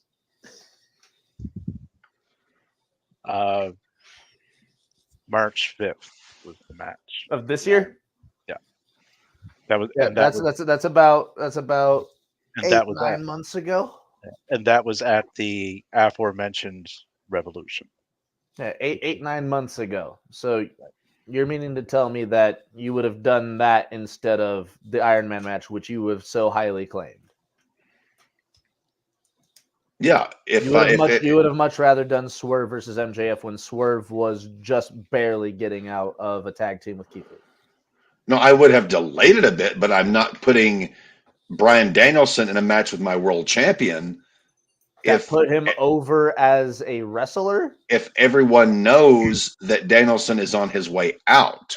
Yes, but nobody knew that MJF could really wrestle, and that's what that match It's serving no purpose other than to, we're going to give Danielson this Iron Man match, which we know putting Danielson in an Iron Man match with anyone, Danielson should automatically win that. I'm not putting him in that spot. Nobody knew that MJF could do an Iron Man match. I knew it, and anyone with did you two really brain cells rolling around could know it. Could you literally go back and watch the last 20 matches MJF had, which were all under 20 minutes, and think that MJF could do a 60-minute Iron Man match? Absolutely. Look at his age and his physical conditioning versus Bryan Danielson, who, again, Brian, I love you, but you're older than fucking dirt. Physical condition is one thing, right? Most of these guys have that. 60-minute Iron Man matches is a completely different game. To be able to sustain the story that you're going to be telling for an hour in a match, there's not many that can do that. Bryan Danielson put MJF on the fucking map if he wasn't already on it after that match. If he was already on it. It wasn't necessary. No, he was not. But he damn well was after. Whoa. Cap, I could. You're saying before for a damn second, MJF was not on the map? To the extent. Mute. MJF, I had no idea could go a 60-minute Iron Man match and continue to a level of a Shawn Michaels, of a Bryan Danielson, of a Bret Hart. There was no way in hell I thought he could do that until that match actually happened. Yeah, and that's what I was wondering too. It's like, okay, I know you're gifted. He's a good wrestler. He's gifted. He can tell a damn good story. Could he wrestle 60 minutes? Yeah. Can you take what you're doing and elevate it to that level? That's what I wanted to see. And that's exactly what came out of it. That is 100% what that match proved. If that match didn't happen, MJF would not have had the run that he's had up to this point. Yeah. And the Swerve thing, Swerve was telling the story that involved Nick Wayne and Darby, which got Nick Wayne to Christian. So that story had to be told because that story started at the time. It started 16 months prior in Defy. So they brought that story to AEW. They had to finish that. That story led Swerve to Hangman, which got him even more elevated, which got him into this tournament, which is putting him even more so up, which got him to the interaction with MJF 2 weeks ago, which will circle back and likely get him to MJF at Revolution, and they will tell that story over a 3-month period. Well, Hangman wouldn't have a job if I were. You wouldn't have a promotion at this point. You wouldn't have a promotion to book, Captain. You really wouldn't. Your roster will all have. After he went into business for himself. Your roster will either have all been fired by you. Anybody that would have contracts coming up would not resign, and most of your fan base would have left. You don't have a promotion without a fan base. No. And you have to cater to a fan base at a certain point. Yeah. Like if I tuned into AEW 1 week, and you don't see everybody on TV week to week to week, right? But after about 2, maybe 3 weeks, if I wondered, it's like, fuck are the Bucks at, and Hangman and Omega, and it's like, oh, the new owner fired them. I'm like, he did what now? Yeah, because I'm going to be having guys like MJF, Swerve. Okay. Yes, but that fan base, TR, that fan base that came from Darby day one. Allin, Cap, I will mute you again. Ricky Starks. I'm going to be having those guys on. Those guys probably wouldn't resign. No, because they signed because of the Bucks and Omega. Right. So you've lost. You have to remember. You have to remember. Locker room. Anyone who signs onto my roster because they're friends with fucking Jackson brothers and Cap, if you had gotten the book from AEW with that mentality, you would have 10 people. Maybe. Yeah. Hey, maybe. World needs plenty of bartenders. I'm going to be bringing guys up who aren't friends with the Jackson brothers, guys who are young and the hungry. Entirety of the Indies. Who's signing with you? Nobody's signing with you, Cap. You just fired everybody that literally built the promotion and made it. Unfortunately, as much as 10-foot pole. As much as we dislike the Bucks, I don't dislike Omega and Page as much as you do, but if you're getting rid of Omega them, never went into business for himself. you mean Hangman? That's what I say. Omega never went into business for himself. He may be friends with a bunch of dipshit twits, but he never went into business for himself. Omega can deliver. I wouldn't fire Kenny Omega. The Bucks only went into business for themselves 2 times. And one of those times involved Proud and Powerful, and that's why I'm not too fond of them anymore. But other than that, again, Punk told them to fight him at this point. You have to accept that. During the presser, he basically said, if you have a problem with me, meet me in the locker room. They met him and in he the locker whipped room. their ass, and they should have been fired for even I don't think he whipped remotely their ass. trying to cross my top star. Cap, Listen to you again, fucking little dipshits. You're going to mess with my top star. You're fucking out of here. again, He can say what he wants to you. He's the only guy drawing fucking money and ratings. CM Punk was only good for a little bit. And CM Punk's only going to be good for a little bit for WWE. Just wait and see. For WWE, yes. For AEW, he could have been a draw for a good 2 to 3, maybe 5 years. He was a draw for about a year. About. We completely disagree on that. And I'm kind of surprised at you, Matthew, for being as big a Punk fan as I am. Dude, I appreciated what Punk brought. And then he decided to, like you said, go into business for himself. No, he did not go into business for himself. Yes, he did. Yeah, he did, Cap. No, he did On not. more than one occasion. When did he go into... I just sent you the Punk match to our group chat. He did not go into business for himself. Hangman went into business for himself, and Punk said, come the fuck at me. And then Punk... They drew first blood. He finished it. They should have been fired. He should have been rewarded. You're gonna and then whenever he fought Jungle Boy backstage, you're gonna reward someone for starting a fight. If they're my top star and it's some little jack off in a preliminary fucking match, you would not be able to hold a company. You fuck with my top stars, you're either getting fired, suspended. Your roster would consist of CM Punk, and he could go out to the ring and play with himself. Because he would have to, because you would have nobody else on your roster. You might get people. You might get people like Tyrus, EC3. Yeah. You would have people coming to you for jobs that nobody else wanted. Is what would happen. You're not gonna fuck with my top money drawing star, and then when you couldn't put 12 asses in a seat in a fucking rec hall, Jungle Boy. That is where you're completely wrong. CM Punk is wearing his short shorts, not the long ones in this match.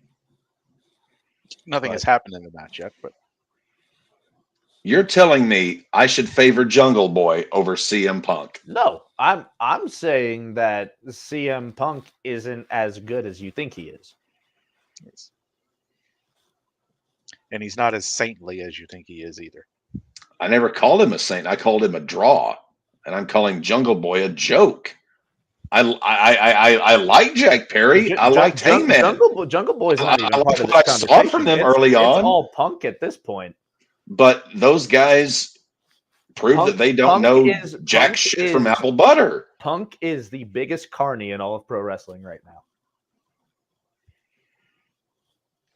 Carny? I fully believe in that statement. Biggest carny in pro wrestling? I would probably say is Moxley.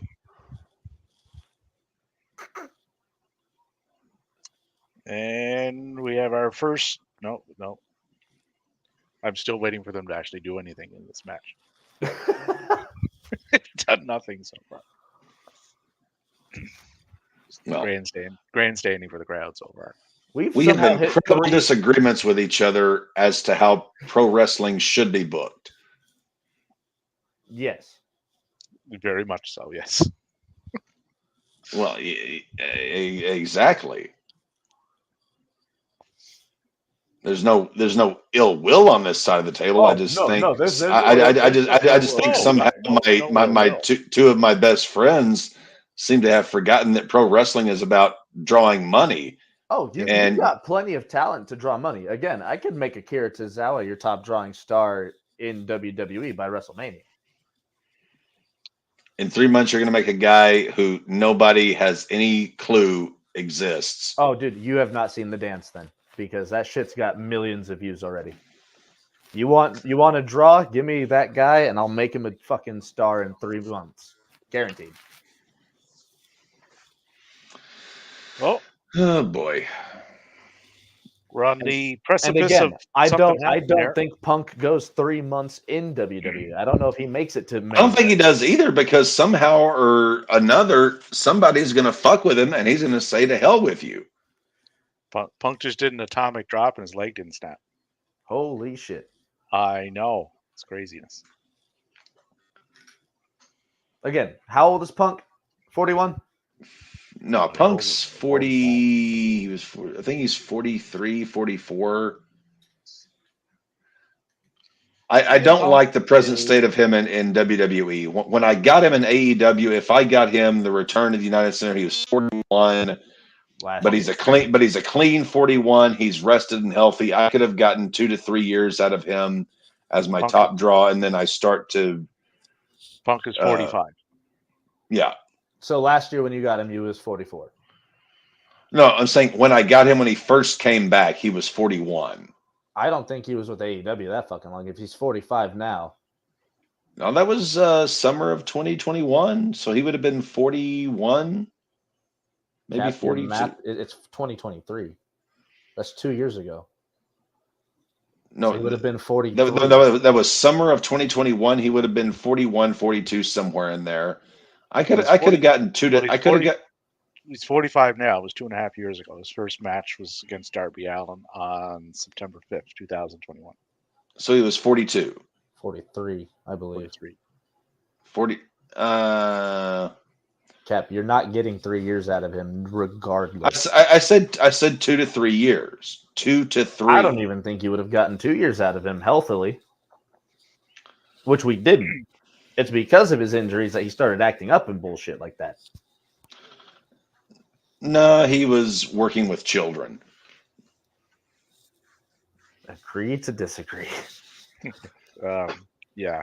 Again, the Bucks and all of them should not be in positions of power where they're like that. But again, Punk should not have acted the way he should have. And I agree with that too.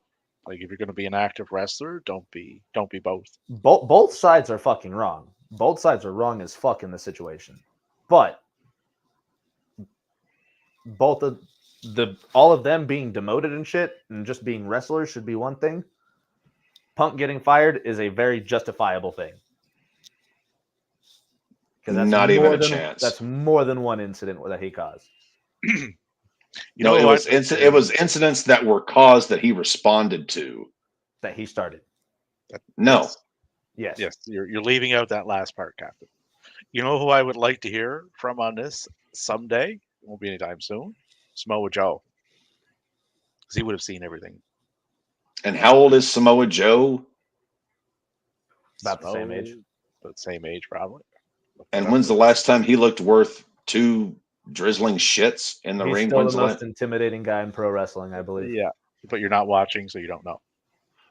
Joe would have not even had a job as an active participant in my promotion. He would have been a trainer. He would have been a coach. He would have been. Oh, he's going to get in that role whenever he wants to.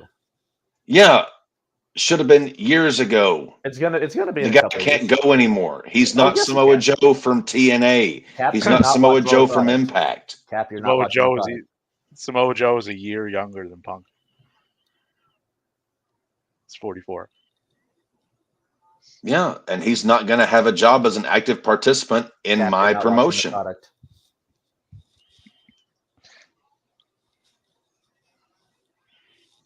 Age is a number. Once you hit a certain age, unless I have really good reason to believe you're going to draw me money, you're out. Cap, you truly believe somebody that didn't accept any type of painkillers or anything to be healthy and clean at 45 years old as a professional wrestler? Punk, I believe it. Did you see what happened to him when he was in the UFC when he was cutting weight for fucking a fight? Yeah, Dude I almost unfortunately died. saw that UFC, which he should never have done. Oh, I I'm don't not know. talking about the fight. He got his ass beat. I'm talking about him cutting weight for it. Dude is not in a good shape. He's in the best shape of his life because he's doing fucking professional wrestling again. Yeah, he should have never gone to UFC. But unfortunately, whenever he Punk would left be W, better. Punk whenever would be better suited as a trainer, as a whenever coach. he left WWE, there was no promotion with AEW's financial backing to go to. Impact still had the money at that time. 2012, they sure as shit had the money. No, Oh yeah, they did. Impact hasn't been worth a shit in 20 years. How they're Dude, still they in had business Hogan. blows They my had mind. Hogan at that time. They totally had the fucking money for Punk. Yeah, and they spent it on Hogan. Eh. Impact never had a chance. I wish they would have, but they didn't have a chance. You have to have Tony Khan billionaire level money to compete with Vince head to head every single week, and they did not have that.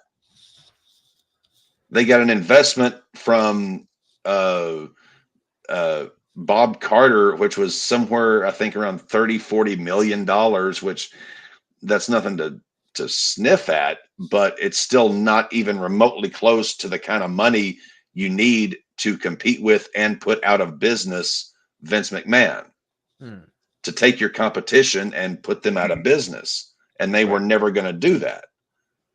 Again, So you're not you- going to put out WWE. No. And putting other promotions out of business just leads to another monopoly, and we see how that played out. No, for the last just 20 WWE. plus years. Just put WWE out of business. Then what's the major on-air national TV product? AEW. Right. So you And basically Cap, have a you monopoly. yourself have said you don't like Khan's promoting and shit like that. So with that being said, what are you watching for professional wrestling? I don't. So I watch you fall out of love with professional wrestling, yes? I don't watch professional wrestling except for the few matches you guys send me or the PLEs that we cover. I don't watch it because whenever I do watch it, I get physically sick to my stomach. That's the weekly product, not the matches. What's the difference? Segments to matches. Give me a reason to tune in to your product every single week, every single segment. When we enjoyed professional wrestling, we had a much higher in-ring to segment ratio. Nowadays, we have a far higher segment to in-ring ratio. In one promotion, yes. The other, no. Exactly. If WWE went back to their old product, maybe, just maybe, they'd draw back some more viewers. We also live in an WWE incredibly softer, more PC world to where WWE has increased the amount of in-ring product over the last probably few months. They're more low 30s now. They were in the they've 20s. increased the amount of in-ring, but it still feels like I'm watching Saturday morning Disney cartoons. Yeah. We AEW need It's starting to get a little bit more edgy, a little bit. But Matthew. I grew up in the Attitude Era. Trust me, I know edgy. I did too. Until you were not even born when I was watching girls flash their tits on live television. In '98, Yeah, you weren't even. You were barely born. I was born. We have got to get back to treating professional wrestling like the Attitude Era was a callback to what wrestling should be, a crazy outlaw renegade thing that We is can't do not outlaw no more. We can't do outlaw no more. You know that shit don't work anymore. I grew up. Until it starts working, professional wrestling is not going to be what professional wrestling should be. Cap, Professional wrestling. it's been 30 years. Calm down. Well, take it from someone who grew up in an era different than both of you. I grew up through my early teens and preteens area through the territories. That's what I watched, and that's what got me into all this way back, like early '80s, right? This is the closest I've seen it to that since. It's not WWE that did it. It wasn't NXT that did it. Not even Impact, although Impact has gotten in on that now. But it was AEW that brought that back, right? Because they work with all these people. They work with AAA, they work with Defy, they work with GCW, they work with Rev Pro, they work with New Japan. They work with all these places, right? Any one of these guys can show up anywhere. That's what you used to get through the territory days. Captain knows this. Yes. Hell, So if Matty knows it too. ECW was still a thing, there'd probably be talent exchange with ECW. They would, yeah. AEW would work really well with ECW. They would like a glove. That match was not anything special, nor did I expected it to be. But but this is what what I'm seeing now is what it initially drew me in. You Davey seems to measure success in professional wrestling by, okay, how many guys are working, how many are making money. I measure success There's of more the business of guys, professional wrestling. Go ahead. There's more guys making money now through a multitude of promotions than there has been in decades. Look at Matt Cardona. You're talking about the boys and making money. I'm talking about the state of the business. I'm talking about professional wrestling overall. Professional wrestling has never had more fans than now. Yeah. I'm looking at professional wrestling in terms of, okay, what is professional wrestling? You are looking at TV money. You are looking at national TV recognition. What professional wrestling is going through right now is more of a widespread popularity fandom, which they're making more money now throughout all of professional wrestling than back in the day when it was just WWF and WCW. Yeah, you had your two big ones. They were making all the money. Everybody else was just, crawling around for scraps. No, here's the problem. Professional wrestling is being presented by WWE as being professional wrestling. It's not. No, it's being presented as sports entertainment. Vince McMahon killed that shit back in 2002. Well, here's what we have to do. And this is why I have been so disappointed in AEW, because I thought for the first time, here is finally a chance with enough money, enough star power, enough, okay, we can finally put Vince out of business. We can kill the sports entertainment horse shit. And then monopoly is not good. Their goal was never to put anybody out of business. If you follow what they're doing, their goal is to grow AEW. Obviously, that's the parent company. That's the main. It's an alternative. Why are you trying to be number two? But they're not trying to be number two. They're trying to be themselves. Right. And as a byproduct of that, right, all these other places again. Sorry, Davey, to interrupt. Cap, WWE promotes as sports entertainment. They have not promoted professional wrestling in almost 20 years. But hold on. AEW is promoting professional wrestling. They are promoting two completely different products, meaning that, yes, WWE... And they're doing a piss poor job of it. But WWE is promoting number one as sports entertainment. They are the number one sports entertainment program in the world.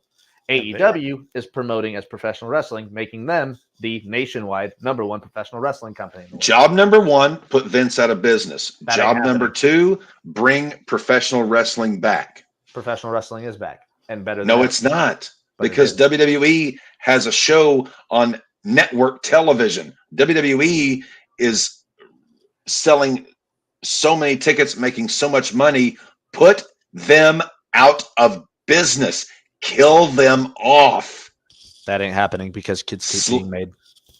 Slay the dragon, then the kingdom can flourish. Until you put WWE completely the fuck out of business and you burn Titan Tower or whatever the fuck their new building is to the goddamn ground, you are never going to get professional wrestling back as it should. And I don't care how many people tune into Collision or Rampage or Dynamite or I got a question. or New Japan. I have a question on this. Then get professional wrestling back as it should, which is what? Professional wrestling as it should be Right. What is should that? be it should be a state of existence where you do not have to even worry or compete about sports entertainment. They are gone. They are dead. They are done. Professional wrestling, Not you what I have not what I asked. What are you presenting then? Yeah, That's my what is question your about the promotion product. promoting? Right. What is professional Because wrestling to you? Because you harp on WWE, You harp on and you AEW. harp on AEW, and you harp on Impact / TNA, and Because if you're going to promote and me also Smoky New Mountain, Japan. that shit's gone in 2 months. So what is it that you're looking to put out then? If it's not what AEW is doing, it's not what New Japan is doing, it's not what Impact is doing, it's not what WWE is doing. So what is it? I want to put out a product that is somehow between a cross of, say, your Jim Crockett Promotions Mid-South in-ring quality competition presented on a national scale with WWFE's whatever production level, broad stream. And the only way to do that is to create a great product and have enough money behind it that you can take that product as it should be and then force feed it down the throats of the viewing audience. And you force them the same way MTV forced whatever on us in the 90s, the same way that you have Marvel and all that Disney, forcing that shit down our throats. You take professional wrestling as it should be, Mid-South, Jim Crockett, Memphis, that type of professional wrestling, but you put enough money behind it that you force WWE completely out of the picture. They are bankrupt. They are dead. They are gone. But you're And not going to be able to do then that. you put enough money behind it, you can. I don't think you'll ever be able to put WWE out of business. But I will say, with the 3 points that you brought up, you perfectly described AEW in a fucking nutshell. You did. Well, yeah. no, because I don't watch Okay. because the booking I was- sucks and they're not doing any damn thing that I want to see. Yes, but what you're saying is you're putting on a good in-ring product with the production level of a WWF, WWE. And the third thing that you wanted was to put WWE out of business, but you ain't never going to get that. So you basically described AEW in a nutshell. You did. Yeah. No, I gave AEW a chance, did. and they fucked shit up beyond belief. Captain, what you described, right, is what AEW does. The product that you would put forward is what AEW puts forward. No, on a because the weekly basis. fucking matches and the booking sucks. The matches are fantastic, but you don't watch the How product. do you know the matching and the booking sucks? Anytime I ever Hold on, let me finish. How do you know the matches and the booking suck when it is a product that you don't watch, on a weekly you basis? you don't turn into, and you have a preconceived notion that you're going to hate it anyway because they fired one guy. Whenever I take a look at it, whenever I watch matches they've put on, whenever I hear what's going on, and I look at what's going on with the product, I'm like, you have got to be fucking kidding me. But you don't look at what's going on with the product is the problem. I do look at what's going on with the product. You don't. And it makes me It sad. shows when you talk about it that you don't. Again, you watch what we send you, and you make assumptions off of certain things just because of who's involved. I haven't. Thankfully, I haven't watched anything Moxley's been involved in since that cage match with Omega. I haven't watched a single match of his. It'd be like me shitting on WWE and never turning on Raw, SmackDown, or NXT.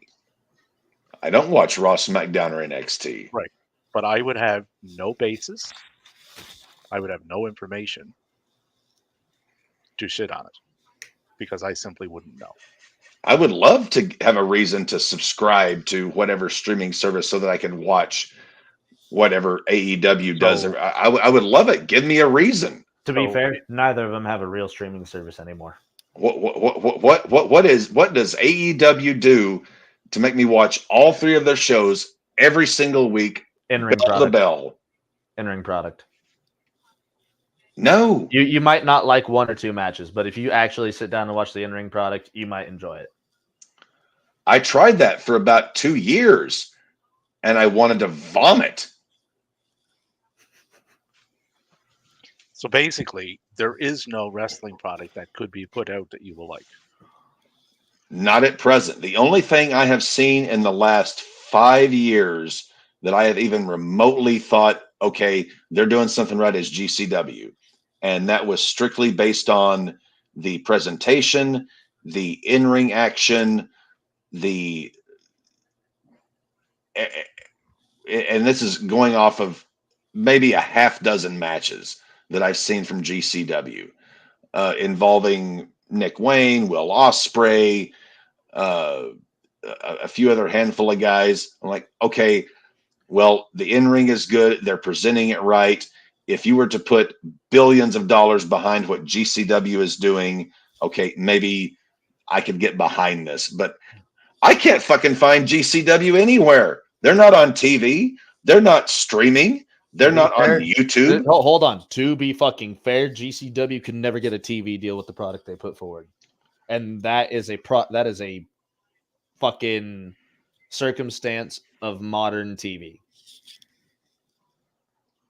GCW could never get a fucking TV deal unless they get on something like Cinemax or something. But how many homes have that? What do they do that couldn't get on Death matches. What do you fucking do? It's pro wrestling. It's supposed to be violent. Exactly. And how many fucking sponsors has AEW lost whenever they did a quote unquote death match? Doing pro wrestling sends sponsors away for some fucking reason. I don't understand why, but that's why WWE has so many sponsors. Make-A-Wish, Be a Star campaign. Oh, Christ. Everything. See, that's why we need to put those motherfuckers out of business. If you're partnering with Make-A-Wish and that's why they make so promotion much more and money you are than you do. partnering with Make-A-Wish, you are in the wrong goddamn business, motherfucker. And that is why they make so much more money than you could with a promotion you put forward. And as far as finding GCW, took me 5 seconds. There's 2 shows there, and you're in the chat. 5 seconds. Again, all you have to do is search. All you have to do is Google it. No. I get on YouTube. I'm like, okay, GCW. That's why we said Google it. I just sent different. 2 complete shows in our Facebook chat. Well, I will take a look at them because so far, at least in the last 5 years, they're the only promotion that seems to know what the fuck they're doing.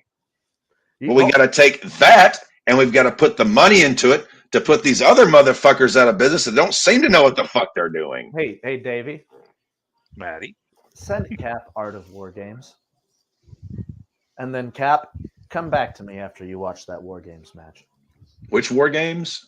Art of War Games. I'm not even familiar. What is Art of War Games? Exactly. So whenever you watch that, come back to the next RAWBall podcast and we'll talk about Art of War Games. Because with how you've talked about GCW, once you watch that whole show from start to finish, I think you're going to have a completely different view on them. The one from 2021? Yeah. Albeit it's 2 years ago. They still do shows like this on a regular. Also, King of the Death Match. I'm very excited of that coming back. Okay. So how many seconds ago did you ask me to bring that up? 10? 12? About 20 seconds ago, yeah, maybe. Okay. So that's in the chat. The whole show. Thank you, Oracle. That's, like I said, if you want to find them, they're easily found. All of them. And y'all can clip this. Y'all can send it to all of the IWC. I got on YouTube the other day purposefully looking for GCW shit because I wanted to watch some pro wrestling. That's the issue. And everything I found was like promos or little clips Cap, that will be one thing. That would be the big issue with YouTube Copyright is a big fucking thing. Right. It's And it's a real thing. Well, where the Copyright- fuck am I supposed to watch them? Go and- They don't Google have a it. streaming service. They're not. Google it. They don't have a legit YouTube channel. Cap, Google it. That's Where in literally God's name do you find them? Google it. And I They're not on television. I'm How not many blowing times have I said Google it? and I'm not blowing my own horn here with what I'm about to say, but this happens a lot. People will bitch and moan and complain. Can't find this, can't find that. I never seen this, I never seen that. There are a ton of people out there who know damn well that I have access to these things. Captain would know this as well. Why, if you are looking for them, do you not come to me? Say, I'm interested in seeing this. Can you find it for me? I found three GCW shows, 3, in the span of about 20 seconds. How I don't know. Maybe Cap. My point is, ask there is a you want to see them? wonderful- I'll get you them. There is a wonderful search engine called Google, Yes. and all you have to do is insert wrestling promotion, free stream. That's it, and you'll more than likely find it. I have never had any kind of luck with those kind of. Anytime I have tried to do the free. Again, then ask Davey because he has helped me so many times. Hey, send me all the GCW. I can get. Hold on. The streams that he sent in the chat, stay on those channels. Click the top left, and it'll send you to their homepage, and then just search promotions. Yeah, I sent you the homepage too. That would give you. I'm staring at the screen right now as to what it gives me. Just here, NXT, Stardom, Raw, GCW, Collision, SmackDown, Rampage, Level Up, DPW, New Japan, Ring of Honor, Road to Tokyo. That's just on the front page. Yeah, like it's to the people that, and this goes to all of Twitter and all of wherever we're streaming on. Yeah, I won't say the site. People complain a lot that I can't find this. It takes 10 seconds to Google said promotion or said match into your search bar. Yeah, if you want it, if you truly want to see it, you can find it. Found. And if you can't find it, I'm on Twitter, Dexter Whitehouse. Right? No, seriously, like shameless plug.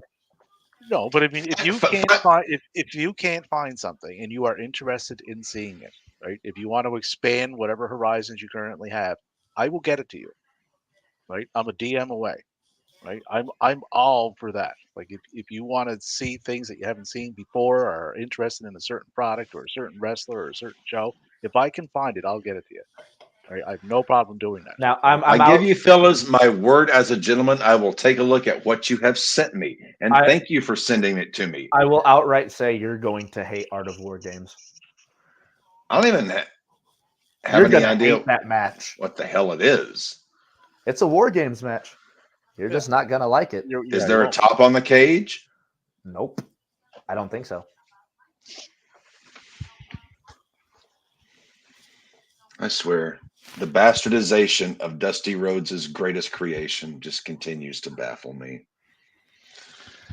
Anyway, fellas, it's 9 o'clock. Cap's got to be up to work. I was about to say we have took this an entire hour and a half longer, all because we started talking wrestling. Yeah, it kind of took on a mind of its own.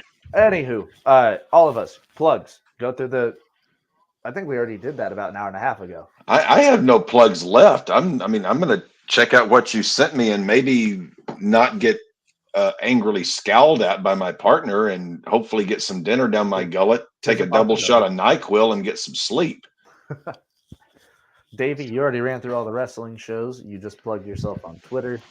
I did, yeah. Thank you for sending this to me. I will check it out. And I check out anytime you guys send me matches. I check them out. I promise you, I do. Okay, cool. That means I need to start sending you a bunch of New Japan matches of Zack Sabre Jr. I am right here on Twitter. Follow me as well.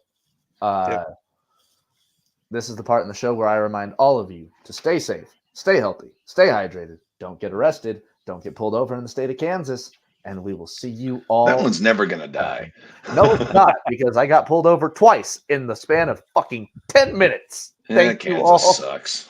Thank you all, and have a wonderful Take care. night. Love you guys. See you guys.